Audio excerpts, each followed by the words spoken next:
তোমার আমার লাশ প্যাকেট হয়ে যাবে। প্যাকেট হওয়ার পর জানাজার মাঠে নিয়ে যাবে, 4 তাকবীরের শহীদ জানাজার নামাজ আদায় করা হবে, পড়ানো হবে। এবার তোমার আমার লাশটা কবরের পাড়ে নেওয়া হবে। কবরের ভিতরে আমাদেরকে লাশটা রাখবে। কবরের পশ্চিম পাড় হচ্ছে দুনিয়া, আর এই যে মাটির নিচ কোমর পর্যন্ত কবরটা খনন করা হয়, ওই কবরটা আর এই পশ্চিম পাড়টা দুনিয়া আর আখিরাত মাত্র 1 কোমর বেশ কম। আল্লাহু আকবার। উপর এটার নাম দুনিয়া, এই যে কবরের নিচ মাটি 1 কোমর নিচ, এটার নাম আখিরাত। আল্লাহু আকবার। দুনিয়া আর আখিরাত মাত্র 1 কোমর বেশ কম। জিন্দা মানুষটাকে যখন কবরের মধ্যে শোয়াই দিবে, মা চিৎকার দিবে, কানবে সন্তানের জন্য, সন্তান মায়ের জন্য কানবে, বাবাই কানবে, আত্মীয় স্বজন কানবে, বন্ধু বান্ধব কানবে। কানলে কি হবে? মানুষটা কবরে দিয়ে তো সময় চলে যাবে, কেউ তার কবরে যাবে না। বাবার কলিজার টুকরো যদি সন্তান হয়, বাবার সন্তানের সঙ্গে কবরে যায় না। মার আদরের সন্তান যদি হয়, মাও সন্তানের সাথে কবরের ভিতরে যায় না। কেউ যায় না, কেউ যায় না, কেউ যাবে না, কেউ যাবে না। আল্লাহর নবী বলে, উম্মত, এই উম্মত, দুনিয়ার বুকে যদি ঈমান নিয়ে যদি তুমি বাঁচতে পারো রে উম্মত, দুনিয়ার বুকে যদি ঈমানটা ঠিক রাখতে পারো রে উম্মত, দুনিয়া থেকে চির বিদায় করে যেদিন তোমাকে কবরের মধ্যে রেখে দিবে, সবাই চলে আসবে। কবর এমন একটা কবর, মা তোমার জন্য পর, বাবা তোমার জন্য পর, ভাই ভাইয়ের জন্য পর, বোন ভাইয়ের জন্য, বোন বোনের জন্য পর, স্বামী তার স্ত্রীর জন্য পর, স্ত্রী তার স্বামীর জন্য পর। মদিনার নবী ডাক দিয়ে বলে, উম্মত রে উম্মত, দুনিয়ার সব মানুষ তোর পর হয়ে যাবে। কবরের পশ্চিম পাশ থেকে যখন 3 জন মানুষ তোর লাশটা যখন হাতে করে কবরের মধ্যে শোয়াবে, আমি রাসূল গ্যারান্টি দিলাম রে উম্মত, আমি রাসূল রওজা মুবারক থেকে যাইয়া আমি নিজেই তোর লাশ আমার কোলে তুলে নিব। জোরে বলুন সুবহানাল্লাহ। আল্লাহু আকবার। চিৎকার দিবেন আল্লাহু আকবার। বলুন ইয়া রাসূলুল্লাহ। যেখানে মা সন্তানের জন্য পর, বাবা ছেলের জন্য পর, ভাই ভাইয়ের জন্য পর হয়ে যায়, স্বামী তার স্ত্রীর জন্য পর হয়ে যায়, স্ত্রী তার স্বামীর জন্য পর হয়ে যায়, মদিনার নবী বলে, উম্মত, যেখানে তোর সব পর হয়ে যাবে, আমি রাসূল তোর আপন হয়ে যাই। জোরে কোন সুবহানাল্লাহ। বিসমিল্লাহির রহমানির রহিম। আসা আইয়াবআসাকা রাব্বুকা মাকামান মাহমুদা।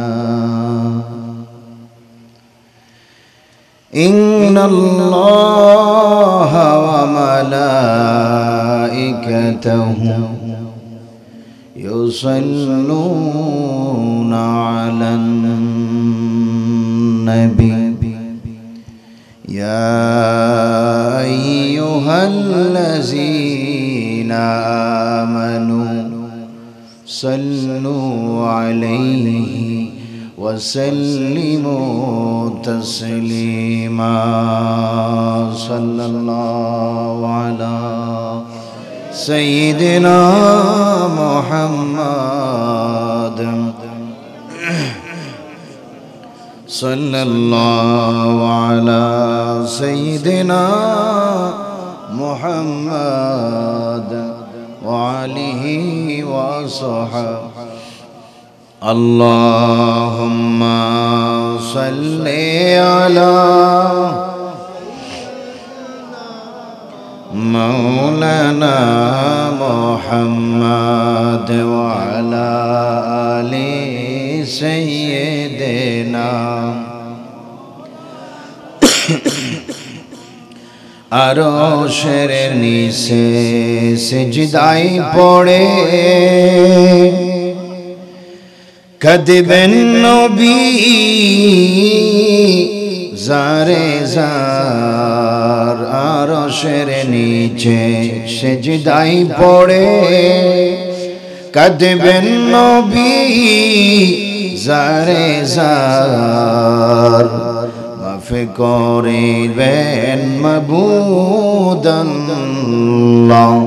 উম্মত আমার গুনাহগার আল্লাহুম্মা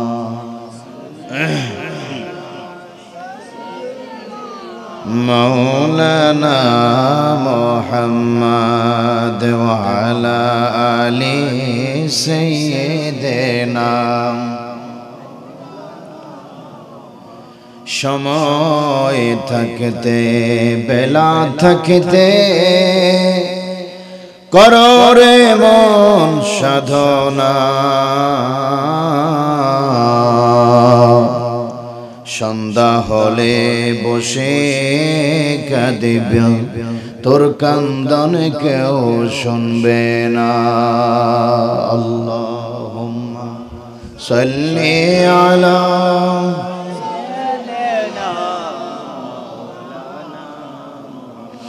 ওয়া আলা আলি সাইয়্যিদিনা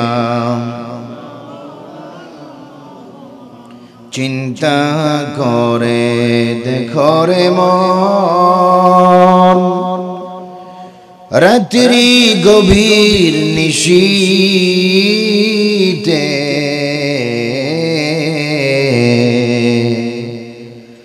মরণ কালে কে যাবে তোর সঙ্গী হয়ে কবরে আল্লাহুম্মা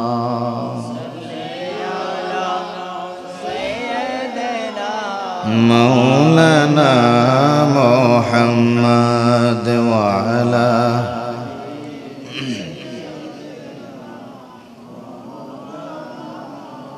سبحان الله والحمد لله لا إله سبحان الله والحمد لله لا إله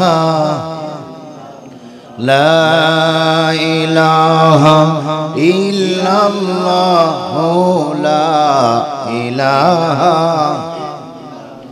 حسبي ربي جل الله ما في حسبي ربي جل الله ما في قلبي غير الله نور محمد صلى الله نور محمد صلى الله لا إله سبحان الله والحمد لله لا إله إلا الله محمد رسول الله সবাই পড়ি সাল্লাল্লাহু আলাইহি ওয়াসাল্লাম উপস্থিত ঐতিহ্যবাহী রানীরহাট হালিমপুর দরবানির বাড়ি জামে মসজিদ সংলগ্ন ময়দানে পবিত্র শুহাদায়ে কারবালা ও জশ্নে জুলুসে ঈদে মিলাদুন নবী সাল্লাল্লাহু আলাইহি ওয়াসাল্লাম উদযাপন উপলক্ষে সুন্নি সম্মেলনের সম্মানিত সভাপতি জনাব মোহাম্মদ আজিজুল ইসলাম সাহেব, সভাপতি হালিমপুর প্রবাসী সমাজ কল্যাণ সমিতি ও সভাপতি আশবা ওয়াজেদ প্রাথমিক বিদ্যালয়।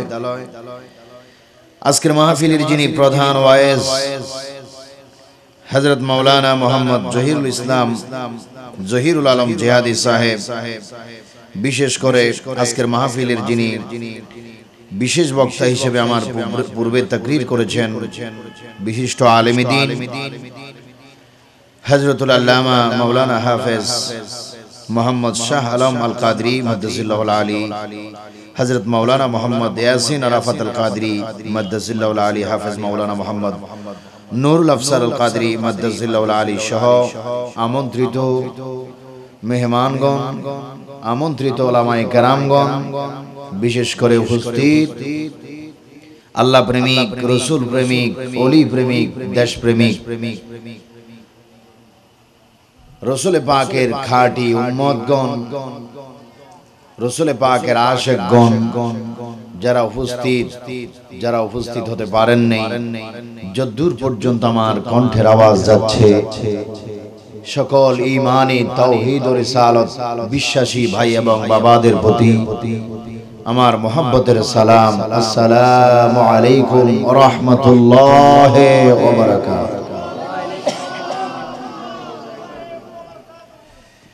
আমরা মহান আল্লাহর দরবারে শুকরিয়া আদায় করি যে মহান আল্লাহ রাব্বুল আলামিন আজকে আমাদেরকে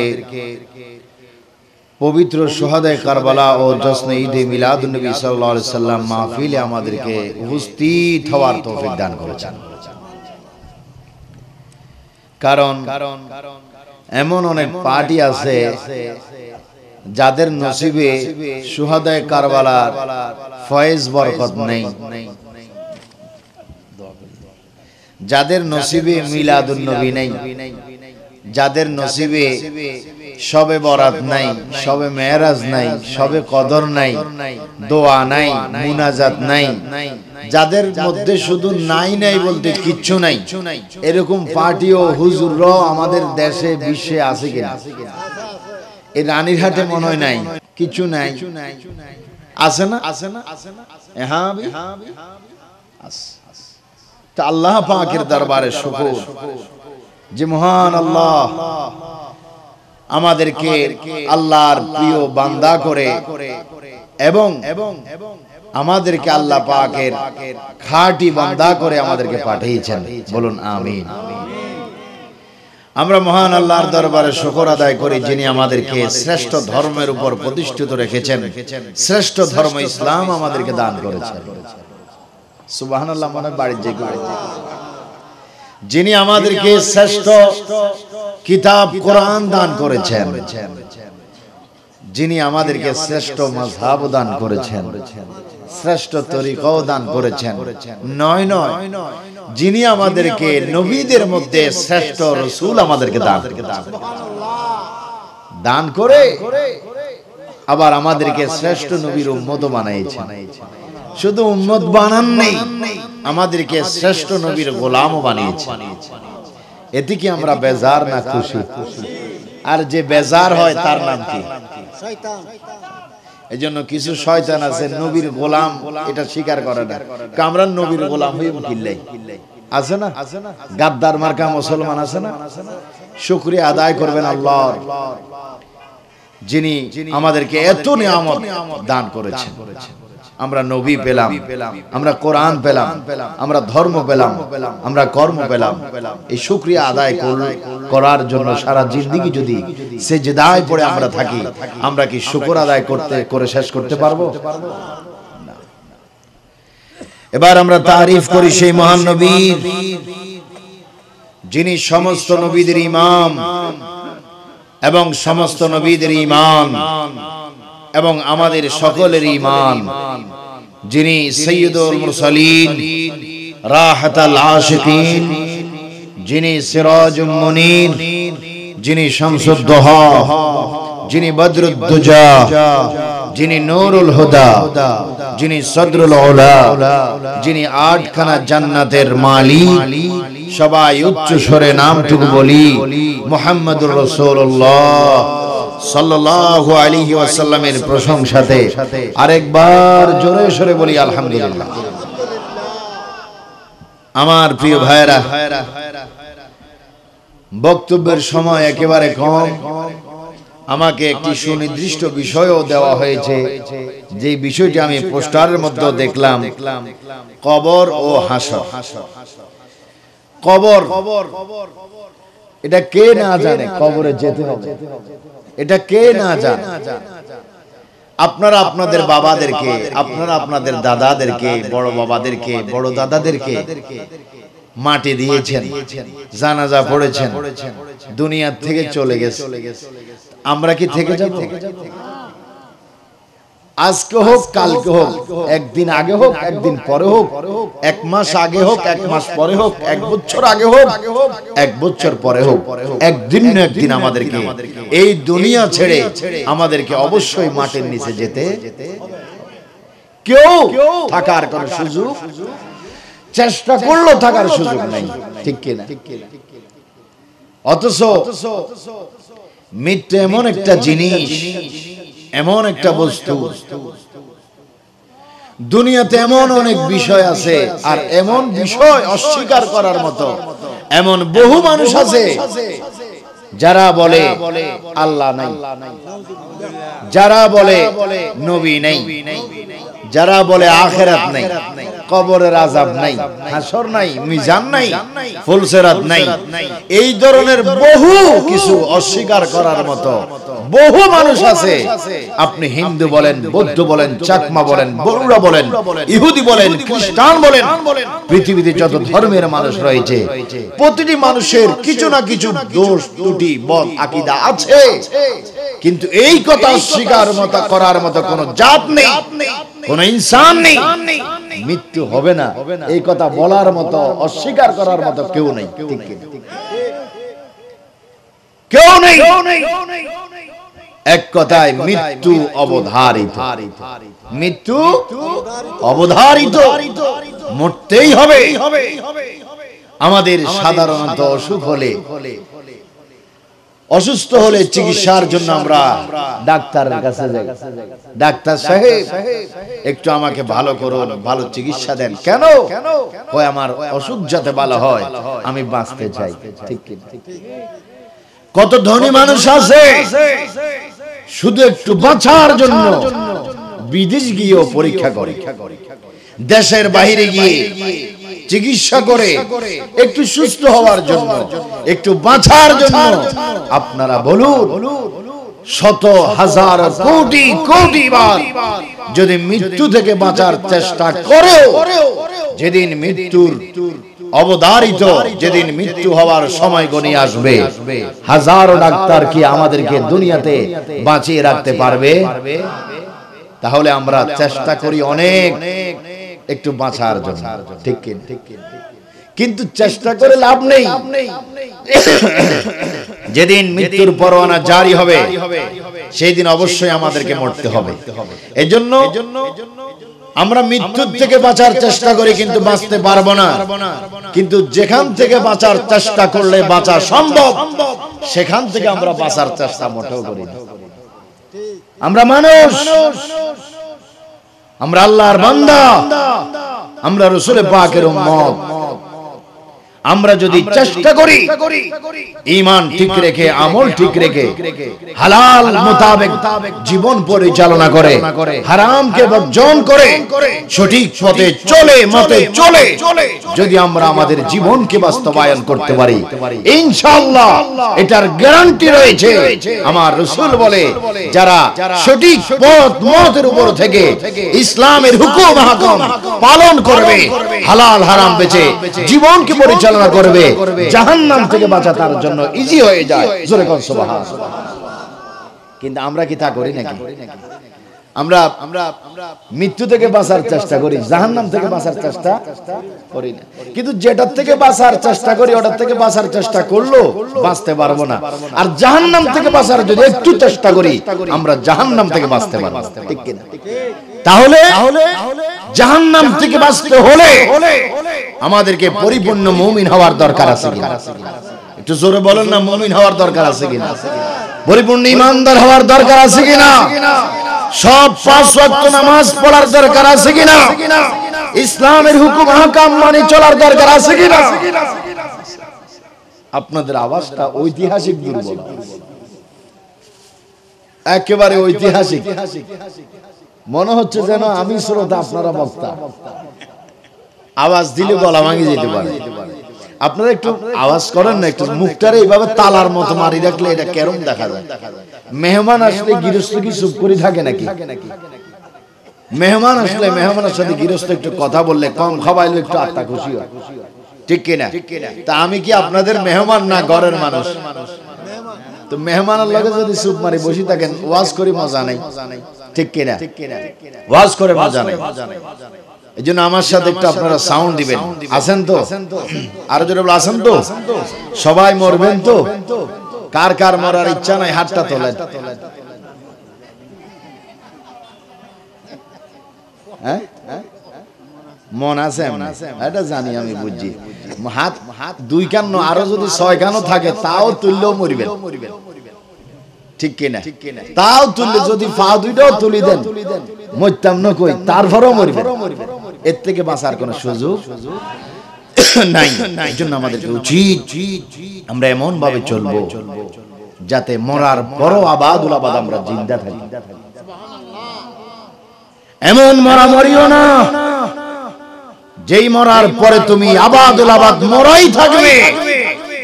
আমরা এমন মওত হতে চাই, এমন মরণ আমরা চাই যেই মরার পরও মানুষ আমাদেরকে যুগের পর যুগ স্মরণ করবে, মরার পরও আমরা কবরে জিন্দা থাকবো। চিৎকার দিয়ে বলেন ঠিক কিনা? ভাইরা আমার,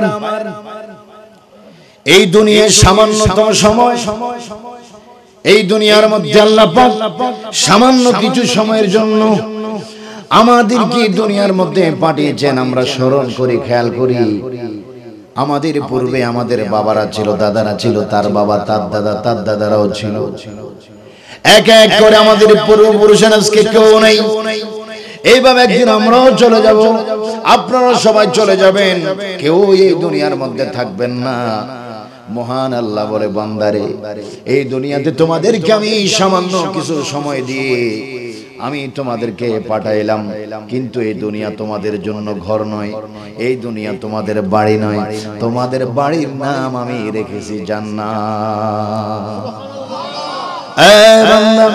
তোমাদের ঘর, তোমাদের আসল ঠিকানা, তোমাদের আসল ঠিকানা, আসল অ্যাড্রেস হচ্ছে জান্নাতুল ফেরদাউস। কিন্তু দুনিয়ার বুকে তোমাদেরকে আমি পরীক্ষার জন্য কিছু সময়ের জন্য আমি তোমাদেরকে পাঠাইলাম।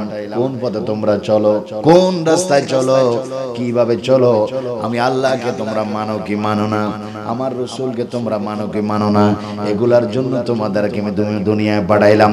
আর কিছু আমল দিলাম, কিছু কর্ম দিলাম, ফরজ ওয়াজিব অনেক ইবাদত তোমাদের আমি দিলাম। যদি তোমরা ইবাদতগুলো যদি সুন্দর মতো আদায় করতে পারো, সুন্দর মতো যদি তোমরা নামাজ পড়তে পারো, ঈমানটা ঠিক রাখতে পারো, তোমাদের আসল বাড়ি জান্নাত আমি তোমাদেরকে দান করব। জোরে বলুন সুবহানাল্লাহ। এটা আমাদের বাড়ি নয়। আমি মারা গেলে আমার সম্পদের মালিক হবে আমার ছেলে, ঠিক কিনা? উনি মারা গেলে ওনার সম্পদের মালিক হবে ওনার ছেলে। আমাদের সকলের মানব জাতির একজন বাবা আছে কিনা? নাম কি? আদম আলাইহিস সালাম। ওনার বাড়ি কোথায়? বেহেশতে। কোথায়? আল্লাহ সৃষ্টি করে ওনাকে বেহেশতে দিয়েছে। কিছুক্ষণের জন্য মুসাফির জিন্দেগির জন্য দুনিয়াতে এসেছেন। আমরা তারই সন্তান। বাবার সব সন্তান বাবার বাধ্য হয় না। কিছু অবাধ্য সন্তান আছে কিনা? যারা বাবা মানে না, মা মানে না, বাবারে খেদমত করে না, মার খেদমত করে না, বাবা আমার কথা শোনে না, তাদেরকে বলা হয় অবাধ্য সন্তান। কিন্তু বাবা আদম, তিনি আমাদের আদি পিতা, তিনি আমাদের সকল মানব জাতির পিতা। ওনার সন্তানগণের মধ্যে ইহুদিরা রয়েছে, ওনার সন্তানগণের মধ্যে খ্রিস্টানগণ রয়েছে, ওনার সন্তানগণের মধ্যে আগত কিয়ামত আগত সকল মানব জাতি ওনার সন্তানগণ রয়েছে। কিন্তু জান্নাত আল্লাহ পাক বাবা আদম নবীকে দান করেছেন, ওটা আমাদের আদি পিতার বাড়ি রয়েছে। ভাইরা আমার, ওই বাবার হুকুম, বাবার আদর্শ মোতাবেক আমরা যদি চলতে পারি, অবশ্যই আমরা ওই ঠিকানা অনুযায়ী জান্নাতে যাব। কিন্তু বাবা আদম নয় শুধু, ইব্রাহিম খলিলুল্লাহ নয় শুধু, মুসা কালিমুল্লাহ, ঈসা রূহুল্লাহ, হযরত ইসমাঈল জবিউল্লাহ সহ 1 লক্ষ মতান্তরে 2,24,000 কমার বেশ পয়গাম্বরগণ দুনিয়াতে আসার রহস্য হলো, দুনিয়াতে আসার হাকিকত হলো আখিরি নবীর সংবাদ মানুষের কাছে পৌঁছায় দেওয়া। জোরে বলুন সুবহানাল্লাহ। এমন কি বাবা আদম সহ সমস্ত বিক্রমগণ নবুয়তের লকব পেয়েছেন, নবুয়তের সার্টিফিকেট পেয়েছেন, নবুয়তের গ্রহণযোগ্যতা তারা লাভ করেছেন আমার নবীর উপর কলমা শরীফ পড়ার পর। সুবহানাল্লাহ।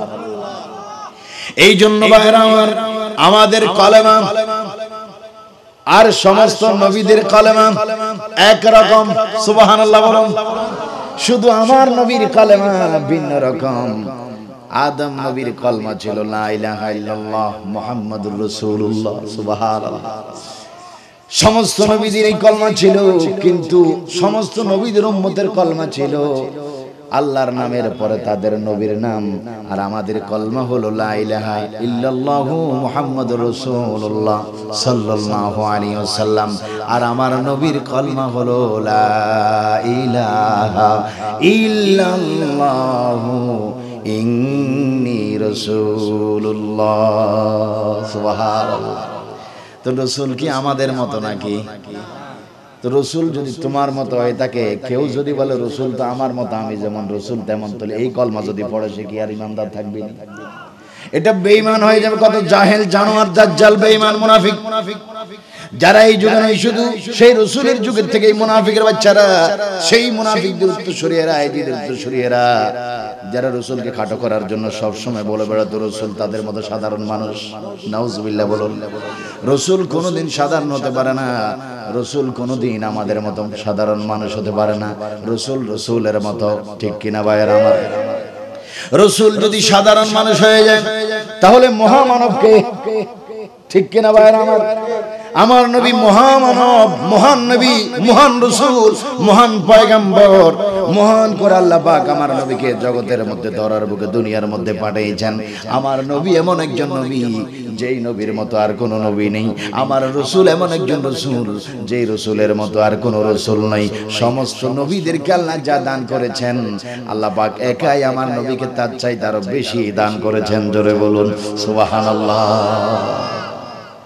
নবীর অবস্থান বুঝে না, নবীর শান বুঝে না, নবীর পজিশন বুঝে না, শুধু মানুষদেরকে ধোঁকা দেওয়ার জন্য হুজুরের বেশ ধরে, দাড়ি টুপি রেখে মাওলানার বেশ ধরে মানুষদেরকে ধোঁকা দেওয়ার জন্য তারা রাসূলের পাকের সমালোচনা করে।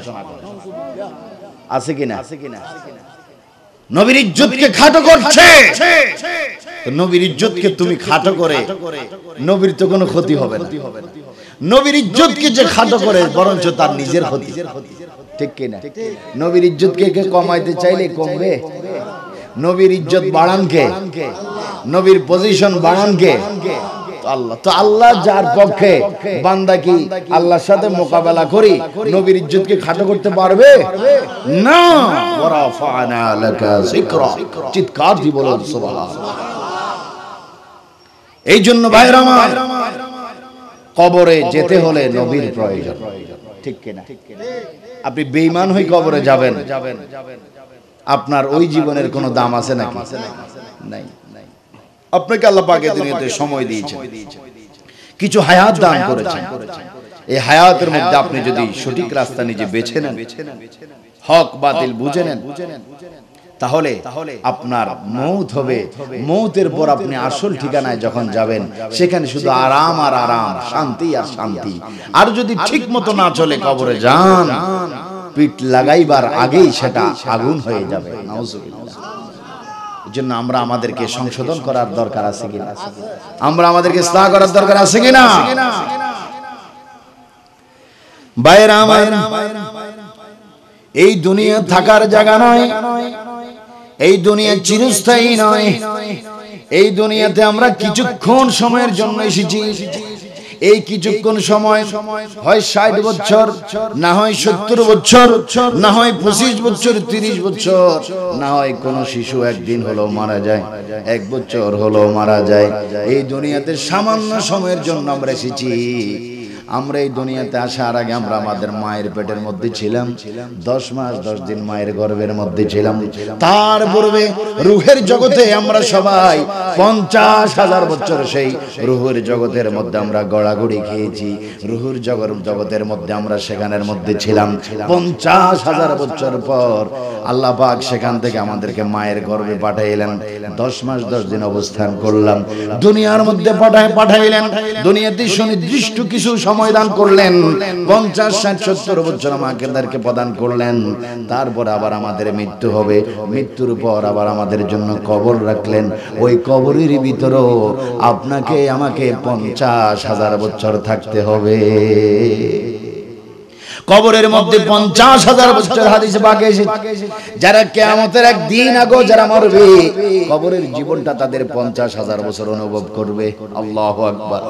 সেইখান থেকে আমরা হাসরে উঠব। হাসরের ময়দানের যে জগৎ হবে, সময় হবে তাও 50,000 বছর। আল্লাহু আকবার। তাহলে ভাই আমার হিসাব করেন, আমাদের রূহের জগৎ থেকে হাসর পর্যন্ত আমাদের হায়াত কত, বয়স কত, একটু চিন্তা করেন। 50 আর 50, তারপরে 50, 1.5 লক্ষ বছর তো রূহের জগৎ, কবর এবং হাসর। আর মাঝখান দিয়ে শুধুমাত্র 20, 30, 50, 60 বছর আমাদের জিন্দেগি, ঠিক কিনা? তাহলে 50,000 বছর কাটাইলাম রূহের জগৎ, দুনিয়াতে আসলাম, সামনে আরো রয়েছে 50,000 বছর কবর ও হাসর। তারপরে তো এটা সুনির্দিষ্ট একটা টাইম, 50,000, 50,000, 1 লক্ষ। তারপরে আবাদুল আবাদের জীবন আপনার আমার জন্য থাকবে। হয় আবাদুল আবাদের জীবন হবে জান্নাত, না হয় আবাদুল আবাদের জীবন হবে দোজখ। এবার আমার জ্ঞানী গুণী ভাইয়েরা, আমার শিক্ষিত ভাইয়েরা, সবাই আমার সাথে বলুন, আমরা সেই জগতের মধ্যে আমরা শান্তি চাই কি চাই না? আরো জোরে বলুন, চান কি চান না? শান্তি চাইতে হলে, শান্তি পাইতে হলে এই দুনিয়ার মধ্যে আমাদেরকে ঈমানদার হতে হবে। এই দুনিয়ার মধ্যে আমাদেরকে ঈমান নিয়ে চলতে হবে। এই দুনিয়ার মধ্যে যদি ঈমান আমল ঠিক রেখে আপনি যদি কবরের মধ্যে যান, কবর থেকে হাসরের মধ্যে ওঠেন, হাসর ময়দান আপনার সহজ হবে, কবর জগৎ সহজ হয়ে যাবে।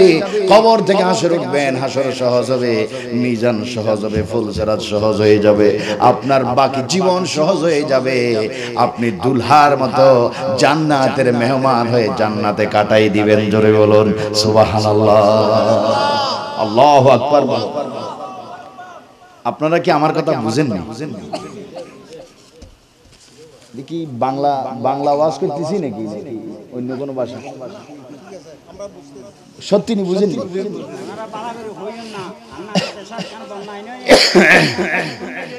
ওই ওই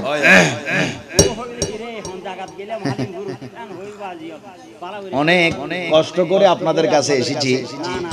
আমি বলে দিছি। আচ্ছা আচ্ছা, ঘটনা হইছে দেখি জানেননি, কেউ এখানে তাড়াতাড়ি ঘুমায়, এই কারণে আপনি আসছেন, এই কারণে আপনার সাথে একটু। আরে ঘুমাইবেন, কবর যাই না, দুনিয়া কি ঘুমের জায়গা নেই?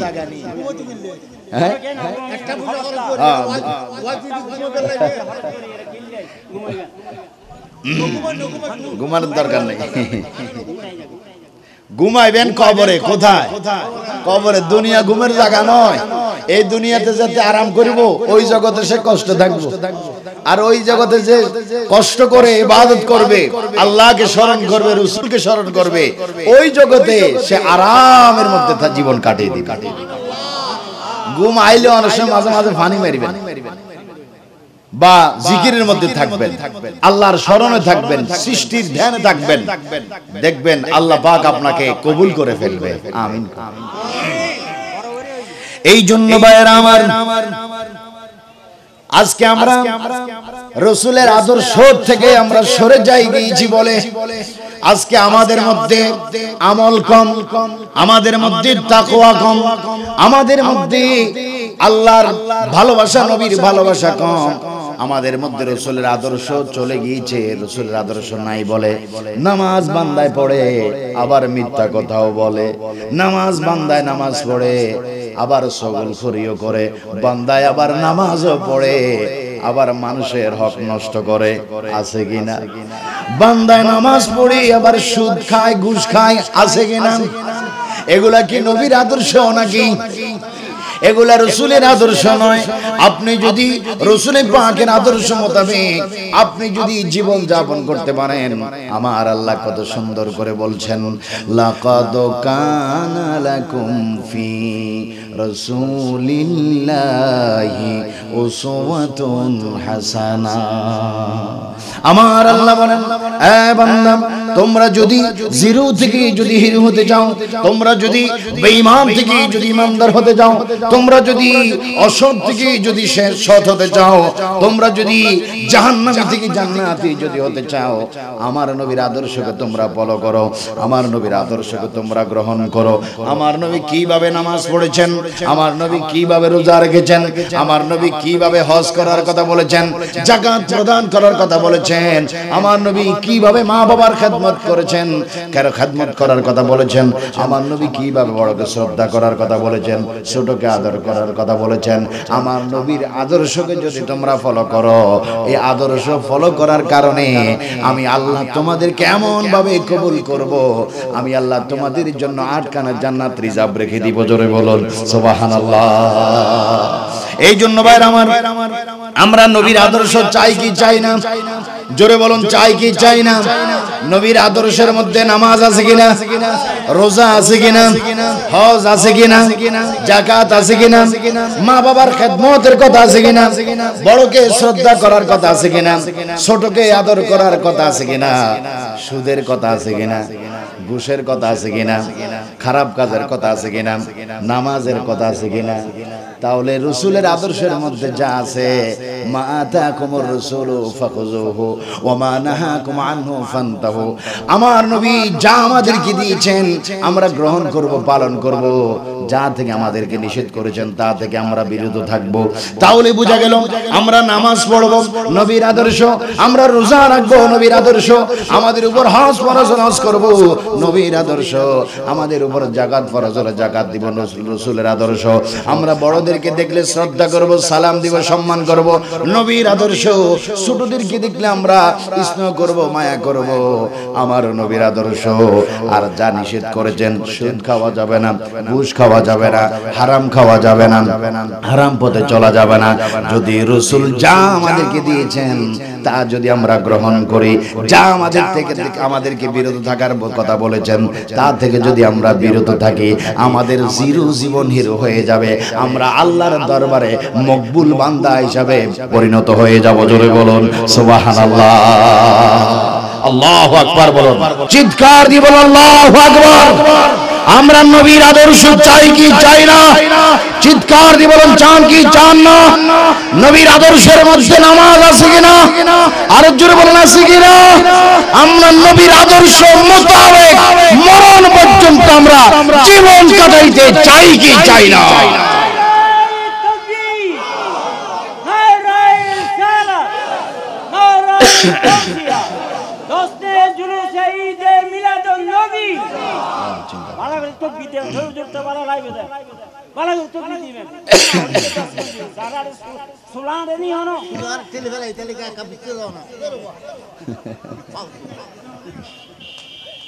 সবাই বলি আলহামদুলিল্লাহ।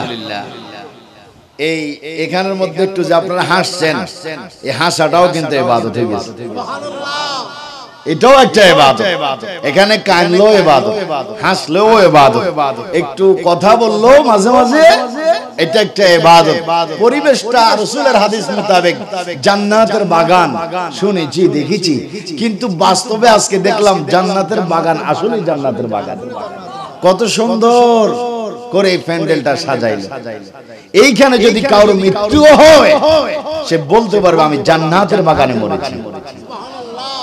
আরো জোরে বলুন না সুবহানাল্লাহ। প্রিয় ভাইয়ের আমার, আমরা সবাই কবর মুখী। কি মুখী? কবর মুখী। হয়তো এখন আমরা আমাদের জীবনটাকে এমনি সেমনি আমরা কাটিয়ে দিচ্ছি। ইচ্ছা হলে নামাজ পড়ছি, ইচ্ছা হয় না নামাজ পড়লাম না। ইচ্ছা করে আমরা মানুষকে ঠকাচ্ছি, ইচ্ছা করে মানুষকে কষ্ট দিচ্ছি, কি হচ্ছে, কি হবে? অবহেলাবশত জীবন কিন্তু চলেই যাচ্ছে, জীবন কিন্তু পার হয়ে যাচ্ছে। কিন্তু এই জীবনে আপনি যা করবেন, কি কর্ম করেন, সেগুলোর জন্য আপনি আফসোস করবেন নিঃশ্বাস বাইর হওয়া মাত্র। এজন্য আল্লাহ রাসূল বলেন, বুখারীর হাদিস, দুনিয়াতে যাদের অন্তর আল্লাহর ভয়ে কাঁপতে থাকবে, যারা দুনিয়াতে আল্লাহকে ভয় করবে, আখিরাতে তাদেরকে আল্লাহ নির্ভয় রাখবে, খুশি রাখবে। দুনিয়াতে যারা আল্লাহকে ভয় করবে না, আখিরাতে আল্লাহ তাদেরকে এত কঠিন মুসিবতে রাখবে যে মুসিবতের কোনো শেষ নাই। নাউজুবিল্লাহ। এই জন্য আমার রাসূল বলে, দুনিয়াতে যাদের অন্তরটা, হৃদয়টা, কলবটা আল্লাহর ভয়ে কাঁদতে থাকে, যাদের কলব কাঁদে, আফসোস লাগে কলবের ভিতরে, আল্লাহর ভয়ে যাদের কলব কাঁদে, অন্তর কাঁদে, গাছের শুকনা পাতা ঝরার ন্যায় তাদের গুনাহগুলো ঝরে পরিষ্কার হয়ে যায়। কিন্তু আমরা শুধু দুনিয়ার খেয়াল করি, একটা বাড়ি হয়েছে আরেকটা করি না, আরো জমি কিনি না, আরো দোকান করি না, আরো ঘর করি না, আরো সাজাই না। এইভাবে সাজাইবেন, দামি ঘর করবেন, পালন আনবেন, কত উন্নত আলিশান জীবন হবে, কিন্তু এই জীবনের নাম জীবন নয়। আপনি লক্ষ কোটি টাকা খরচ করে আলিশান বাড়ি করলেন, কিন্তু এই বাড়িতে আপনি থাকবেন না। যেই দরজা দিয়ে আপনি অসংখ্যবার ঘরে ঢুকেছেন, বাইর হয়েছেন, এই দরজা দিয়ে আপনাকে মৃত্যু হয়ে আপনাকে বাইর হতে হবে। তাহলে ঘর তো ঘরের জায়গায় থাকবে, বাড়ি বাড়ির জায়গায় থাকবে, আপনার খাটে অন্য কেউ ঘুমাবে আর আপনি কবরে থাকবেন। এই সম্পদের মালিক হয়ে যাবে অন্য কেউ, ঠিক কিনা? তাহলে আমাদের এত বাহাদুরি কিসের? আমরা তো আমাদের আসল ঘর সাজানো উচিত, আমাদের আসল বাড়ি আমরা সাজানো উচিত, কিন্তু আমরা সেই বাড়ির খবর নাই। আমরা দুনিয়ার খেলে মগ্ন। আমরা সেই বাড়ি সৌন্দর্য করতে হবে। সেই বাড়ি সৌন্দর্য করতে হলে আমি প্রথম বলেছি, ঈমান লাগবে, আমল লাগবে, আল্লাহ রাসূলের মহব্বত লাগবে। চিৎকার দিয়ে বলুন সুবহানাল্লাহ। আমরা সেই ঘর সাজাতে হবে। আমার প্রিয় ভাইরা, এই দুনিয়াতে আমরা থাকবো না, সবাই আমরা মরে যাব, কিন্তু মৌত মৌত মৌত, মৃত্যু মৃত্যু মৃত্যু আমরা শুধু নাম শুনলাম, মাইকে এলান হলো অমুক মারা গেল, অমুকের বাবা মারা গেল, অমুক ব্যক্তি মারা গেল। কিছুক্ষণের জন্য আমরা শুনে আফসোস করি, ইন্না লিল্লাহ পড়ে অথবা একটু আমরা দেখার জন্য যাই, কিন্তু মানুষটা মরে গেল, আমরাও তো একদিন দুনিয়া থেকে চলে যাব, আমরা মরব। কিন্তু মৃত্যুটা কেমন, মৃত্যুর কষ্টের কথা আমরা শুনলাম, মৃত্যুর কষ্ট, মৃত্যুর যন্ত্রণার কথা আমরা শুনলাম, কিন্তু অপেক্ষা করছে আমাদের জন্য, মৃত্যুটা অপেক্ষা করছে। যেই দিন আমরা মৃত্যু হব সেই দিন বুঝবো মৃত্যুটা কি জিনিস।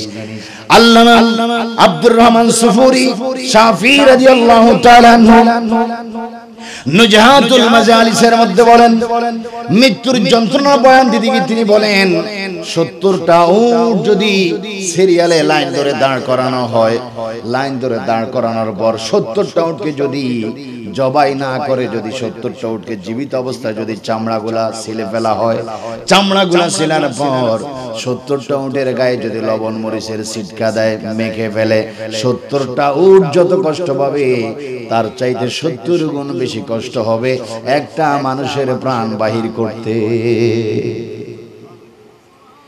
আল্লাহু আকবার বলুন।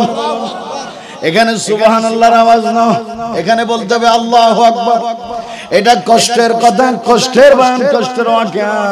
70টা উট জবানা করে জীবিত অবস্থায় চামড়াগুলা ছিলে যদি লবণ মরিচের ছিটকা দেয়, 70টা উট যত কষ্ট পাবে তার চাইতে 70 গুণ বেশি কষ্ট হবে একটা মানুষের রূহ বাইর করতে। আল্লাহু আকবার। কি করবেন এই পরিস্থিতির সময়, কি করবেন এই পরিস্থিতির মুহূর্তের মধ্যে? সেদিন তো বাঁচার চেষ্টা করলো, আর সুযোগ নাই, বাঁচতে চাইলো আর আপনি বাঁচতে পারবেন না। আল্লাহর নবী বলে অসম্ভব। উম্মত, এই উম্মত তোমরা শোনো, এই যন্ত্রণা তোমাদের সবার জন্য নয়, এই যন্ত্রণা তোমাদের সকলের জন্য নয়। উম্মত তোমরা শুনে রাখো, দুনিয়ার বুকে তোমরা ঈমান শুধু ঠিক রাখো, আমলটা যদি ঠিক মতো তোমরা করতে পারো, নামাজ যদি ঠিক মতো পড়তে পারো, রোজাগুলা যদি ঠিক মতো পালন করতে পারো, শরীয়তের হুকুম মোতাবেক, আইন মোতাবেক, কোরআনুল কারীমের আইন মোতাবেক নিজের জীবনকে যদি পরিচালনা করতে পারো, ময়দার ভিতর থেকে চুল বাহির করলে ময়দা যেমন ডিস্টার্ব হয় না, তোমার রূহটা আজরাইল এমন ভাবে বাহির করবে তোমার বিন্দু মাত্র কোনো খবর হবে না। জোরে বলুন সুবহানাল্লাহ, আল্লাহু আকবার, জোরে বলুন আল্লাহু আকবার। এমন মৃত্যু আমরা চাই কি চাই না? আরো জোরে চিৎকার দিয়ে বলুন, চান কি চান না? এই জন্য মৃত্যুর যন্ত্রণা লাঘব হওয়ার জন্য আরেকটি বয়ান আল্লামা শেখ আব্দুল হক মুহাদ্দিস দেহলভী রাদিয়াল্লাহু তাআলা আনহু মাদারিজুন নবুয়তের মধ্যে এনেছেন, আর অন্যান্য মুহাদ্দিসিনে কেরামগণ এনেছেন। মৃত্যুর যন্ত্রণা যারা মৃত্যুবরণ করে, আশিক রাসূলগণ যখন মৃত্যু হয়, তাদের মৃত্যুর সময় রাসূল পাকের আগমন। সুবহানাল্লাহ বলুন সুবহানাল্লাহ। রাসূলের নূরানি চেহারা মোবারক দেখলে ওই মুমূর্ষ ব্যক্তির মৃত্যুর যন্ত্রণা আর থাকে না। মৃত্যুর যন্ত্রণা হয় কিন্তু অনুভব হয় না। জোরে বলুন সুবহানাল্লাহ, আর চিৎকার দিয়ে বলুন না সুবহানাল্লাহ। এর জন্য রাসূলের আশিক হবেন, রাসূলের প্রেমিক হবেন। অনেকে বলে আমরাও তো আশিক, কিন্তু নবী আমাদের মতো। কি এই ধরনের আশিক হবেন নাকি? যারা এটা বলে তারা হচ্ছে বেয়াদব। শুধু বেয়াদব না, গ্যাজেট বেয়াদব। ঠিক কিনা? কি বেয়াদব? গ্যাজেট বেয়াদব। রাসূল কখনো আমাদের মতো হতে পারে? এই কথা সাহাবায়ে কেরাম বলার সাহস পায়। রাসূলকে আল্লাহ রাহমাতুল লিল আলামিন করে পাঠাইলেন। এখন কেউ যদি বলে রাসূল আমার মতো, আনা রাহমাতুল লিল আলামিন, তাহলে কি তার ঈমান থাকবে? নিজেকে নিজে যদি বলে আমি যেমন নবী তেমন, তাহলে নবী রাহমাতুল লিল আলামিন, আমিও রাহমাতুল লিল আলামিন, ঈমান থাকবে নাকি? রাসূলকে আল্লাহ শফিউল মুজনিবিন করে পাঠাইলেন, বানাইলেন। কেউ যদি বলে রাসূল যেমন আমিও তেমন, রাসূলও শফিউল মুজনিবিন, আমিও শফিউল মুজনিবিন, ঈমান থাকবে? তো কোন সাহসে এই ধরনের কথা বলে? কোন আকলে কথা বলে? মূলত তাদের আকলে শয়তান ফসফাস করে দিয়েছে। তাদের ব্রেনে, তাদের চোখে, তাদের কলবে আল্লাহ মোহর মেরে দিয়েছে। এজন্য তারা বুঝিও বুঝে না, জেনেও জানতে চায় না, পড়েও দেখে না, কারণ তাদের চোখে দিলে মোহর। ঠিক কিনা? আর কিতাব বুঝার জন্য নবীর মোহাব্বতের প্রয়োজন। কিসের প্রয়োজন? এজন্য সূরা বাকারার সূরাতে আলিফ লাম মিম যালিকাল কিতাব লা রাইবা ফীহি, চিৎকার দিয়ে বলুন সুবহানাল্লাহ। এখানে তাফসীর রুহুল বায়ানের মধ্যে এই আলিফ লাম মিম এর ব্যাখ্যা এসেছে আলিফে আল্লাহ, লামে জিবরাইল, মিমে মুহাম্মদুর রাসূলুল্লাহ সাল্লাল্লাহু আলাইহি ওয়াসাল্লাম। অর্থাৎ আল্লাহ পাক আশিক হয়ে জিবরাইল মারফত আপন মাশুক মুহাম্মদুর রাসূলুল্লাহর কাছে কোরআন নামক অমূল্য হাদিয়া পেশ করেছেন। এটার কারণ কি? এড করলেন একসাথে জন্য, কারণ কোরআন যেতে বুঝবে না, যেতে বুঝবে না, যেতে জানবে না। কোরআন বুঝার জন্য আলোর প্রয়োজন। কি প্রয়োজন? আলোর প্রয়োজন। ওই আলোর নাম হচ্ছে মুহাব্বত। ওই মুহাব্বত হচ্ছে রাসূল পাকের মুহাব্বত। চিৎকার দিয়ে বলেন সুবহানাল্লাহ, বলুন আল্লাহু আকবার। আর চিৎকার দিয়ে বলেন আল্লাহু আকবার। কি বলতেছিলাম ভাইরা আমার? আজকে আমি সুস্থ, আপনি সুস্থ মানুষ দেখি আপনি এই ময়দানের মধ্যে সময় দিচ্ছেন। যদি মৃত্যুর সময় আপনার ঘনিয়ে থাকতো, ঘনিয়ে আসতো, মুমূর্ষ হয়ে যেতেন, কিছুক্ষণের জন্য কেউ মুমূর্ষ অবস্থায় থাকে, কেউ 1 ঘন্টার জন্য, কেউ 1 দিনের জন্য, কেউ 1 মাসের জন্য মুমূর্ষ অবস্থায় থাকে। খাইতে পারে না, ধরতে পারে না, চলতে পারে না, অসুস্থ মুমূর্ষ অবস্থায় থাকে।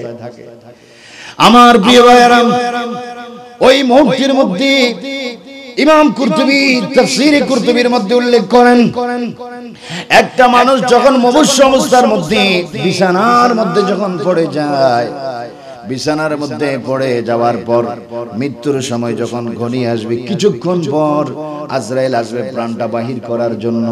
হাদিস শরীফের মধ্যে আসে আজরাইল আসবে প্রাণ বাহির করার জন্য, শয়তান আসবে ঈমান লুট করার জন্য। আল্লাহু আকবার।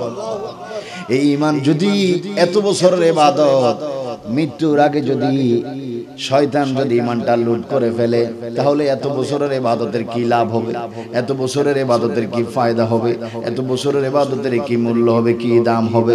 এই ইবাদতগুলা ঠিক রাখতে হলে, ইবাদতগুলা ঠিক থাকতে হলে, ঈমানটা শয়তান লুট না করার জন্য আপনার হৃদয়ের মধ্যে আপনার অন্তরটা ফানাফি রাসূল করে ফেলতে হবে। মদিনার নবীর মহব্বত অন্তরের মধ্যে পয়দা করতে হবে। শয়তান কুঠি চেষ্টা করবে, আপনার ঈমান লুট করার ক্ষমতা থাকবে না। জোরে বলুন সুবহানাল্লাহ। কত মারাত্মক অবস্থা হবে। ইমাম কুরতুবী বয়ান দিচ্ছেন, লাশ হয়ে যাবে কিছুক্ষণ পর, মানুষ মুমূর্ষ অবস্থার মধ্যে পড়ে রয়েছে। ওই মুহূর্তে মৃত্যুর আলামত ভিতরে ভিতরে তার আরম্ভ হয়ে গেছে। কেউ বুঝে না, কেউ বুঝে না, কেউ পানির জন্য দৌড়াদৌড়ি করে, কেউ হাত পাও টিপে, কেউ ইত্যাদি ইত্যাদি কর্ম করে। ওই মানুষটার ভিতরে খবর হয়ে গিয়েছে কিছুক্ষণ পর তার মৃত্যু হয়ে যাবে। ওই টাইমে দুইটি শয়তান তার ডানে এবং বামে বসে যায়। কয়টা শয়তান? দুইটা শয়তান, একটা তার ডানে বসে, আরেকটা তার বাম পাশের মধ্যে বসে। ডান পাশের শয়তানটা মানুষের সুরতে, ওই তার বাবার যে মনুষ্য মানুষটা, এটা আমার জীবনের মধ্যে হবে, আপনার জীবনের মধ্যে হবে। আপনার বাবা মারা গেছে 10 বছর হয়েছে, আপনার মা মারা গেছে 20-30 বছর হয়ে গিয়েছে। ওই মনুষ্য অবস্থায় দুইটি শয়তান আসবে। একটা শয়তান আসবে আপনার আপন বাবার সুরতে, আরেকটি শয়তান আসবে মায়ের সুরতে।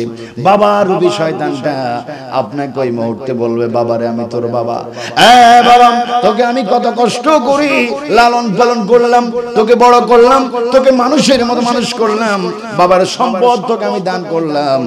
বাবার এই মুহূর্তের মধ্যে তোকে আমি বলছি, ইহুদি ধর্ম গ্রহণ কর, মিল্লাত ইব্রাহিম ধর্ম ত্যাগ কর, মুসলমান ধর্ম ত্যাগ কর। আমি কবরে তোর আগে গিয়েছি, বড় শান্তির মধ্যে আমি এখনো কবরে আছি। ধর্মটা ইসলাম ধর্ম ছেড়ে দে, ইহুদি ধর্ম গ্রহণ কর।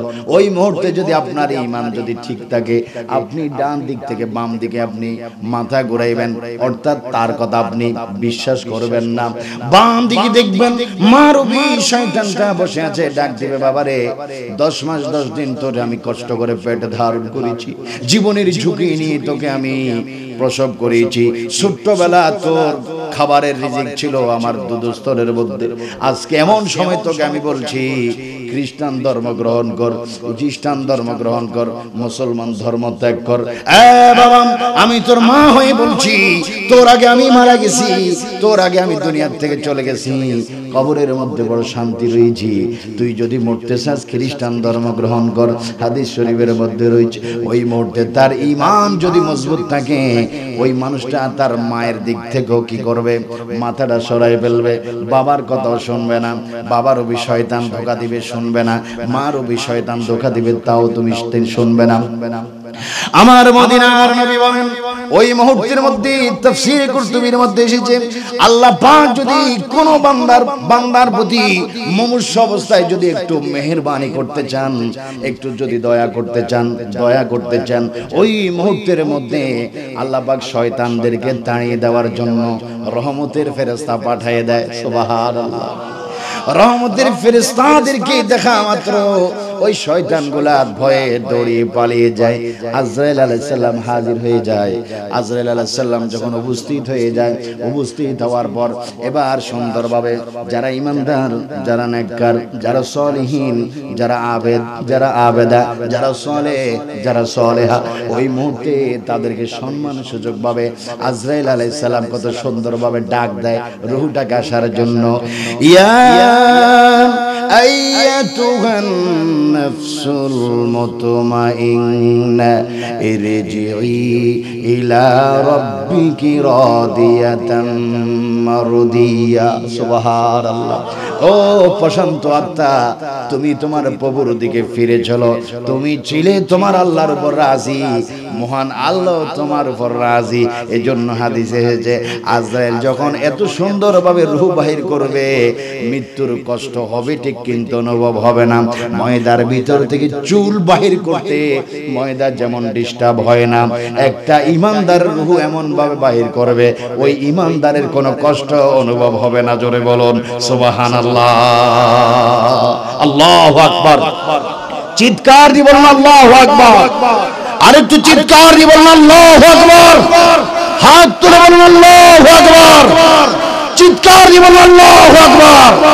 দুই হাত তুলে বলুন ইয়া রাসূলুল্লাহ, ইয়া রাসূলুল্লাহ, ইয়া রাসূলুল্লাহ। এবার বলি মারহাবা। এই মেসেজটা দেওয়ার আগে আমার নবী এসে বসে যাবে। সুবহানাল্লাহ। আচ্ছা, রাসূল যদি আমাদের মওতের সময় উপস্থিত থাকে, আমাদের কি আর কোনো টেনশন আছে? কোনো চিন্তা আছে? রাসূল কি সবার কাছে যাবে? না। মৃত্যুর যন্ত্রণা সবাই হবে, কষ্টের চাইতে কষ্ট, কিন্তু সবাই কষ্ট অনুভব করবে না। হাদিসে পাকে এসেছে ঈমানদারদের কষ্ট হবে না, কারণ সমস্ত মুমিনদের মৃত্যুর যন্ত্রণা রাসূল নিজেই কবুল করে নিয়েছেন। বলুন আল্লাহু আকবার। এজন্য মা আয়েশা সিদ্দিকা বলে, কেউ মৃত্যুর সময় যদি মৃত্যুর যন্ত্রণা হালকা হয়, আমি আয়েশা সিদ্দিকা ঈর্ষা করি না, কারণ আমি দেখেছি রাসূলের মৃত্যুর যন্ত্রণা বেশি হয়েছে, কারণ রাসূল তার কিয়ামতের আগ পর্যন্ত সকল আশিকদের মৃত্যুর যন্ত্রণা তার নিজের উপর কবুল করে নিয়েছে। বলুন আল্লাহু আকবার। এজন্য আশিক রাসূলদের মৃত্যুর কোনো কষ্ট আর দুশমন রাসূলের মৃত্যুর যন্ত্রণার শেষ নাই। ঠিক কি না? এই যে আপনারা কি আশিক রাসূল হবেন না দুশমন রাসূল হবেন? আওয়াজটা যাতে ওরকম হয়। রাসূল কিন্তু রওজা মুবারক থেকে দেখে আছেন। আপনারা কি আশিক রাসূল হয়ে মরতে চান কি চান না? জোরে বলেন, আশিক রাসূল হয়ে মরতে চান কি চান না? আল্লাহ কবুল করুক। বলুন আমিন। আরো চিৎকার দিয়ে বলুন আমিন। সবাই একটু দরুদ শরীফ পড়ে নি। ইয়া রাসূলুল্লাহ,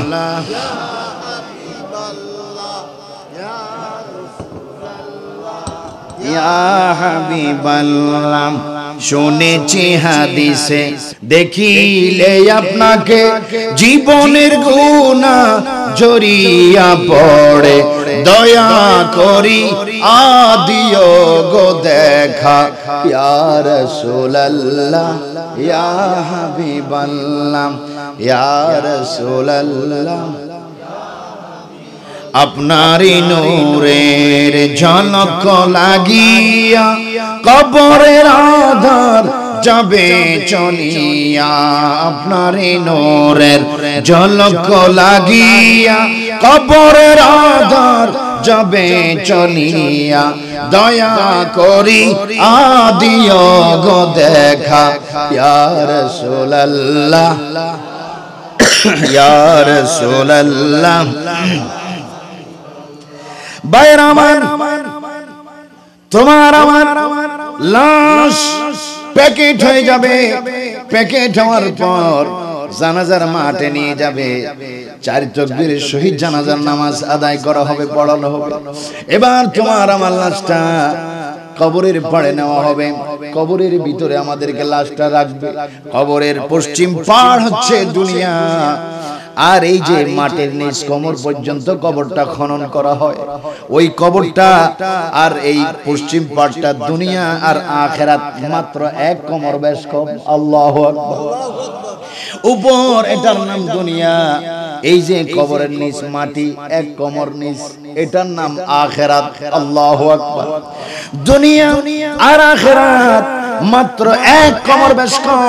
জিন্দা মানুষটাকে যখন কবরের মধ্যে শোয়াই দিবে, মা চিৎকার দিবে, কানবে সন্তানের জন্য, সন্তান মায়ের জন্য কানবে, বাবাই কানবে, আত্মীয় স্বজন কানবে, বন্ধু বান্ধব কানবে। কানলে কি হবে? মানুষটা কবরে দিয়ে তো সবাই চলে যাবে, কেউ তার কবরে যাবে না। বাবার কলিজার টুকরো যদি সন্তান হয়, বাবার সন্তানের সঙ্গে কবরে যায় না। মার আদরের সন্তান যদি হয়, মাও সন্তানের সাথে কবরের ভিতরে যায় না।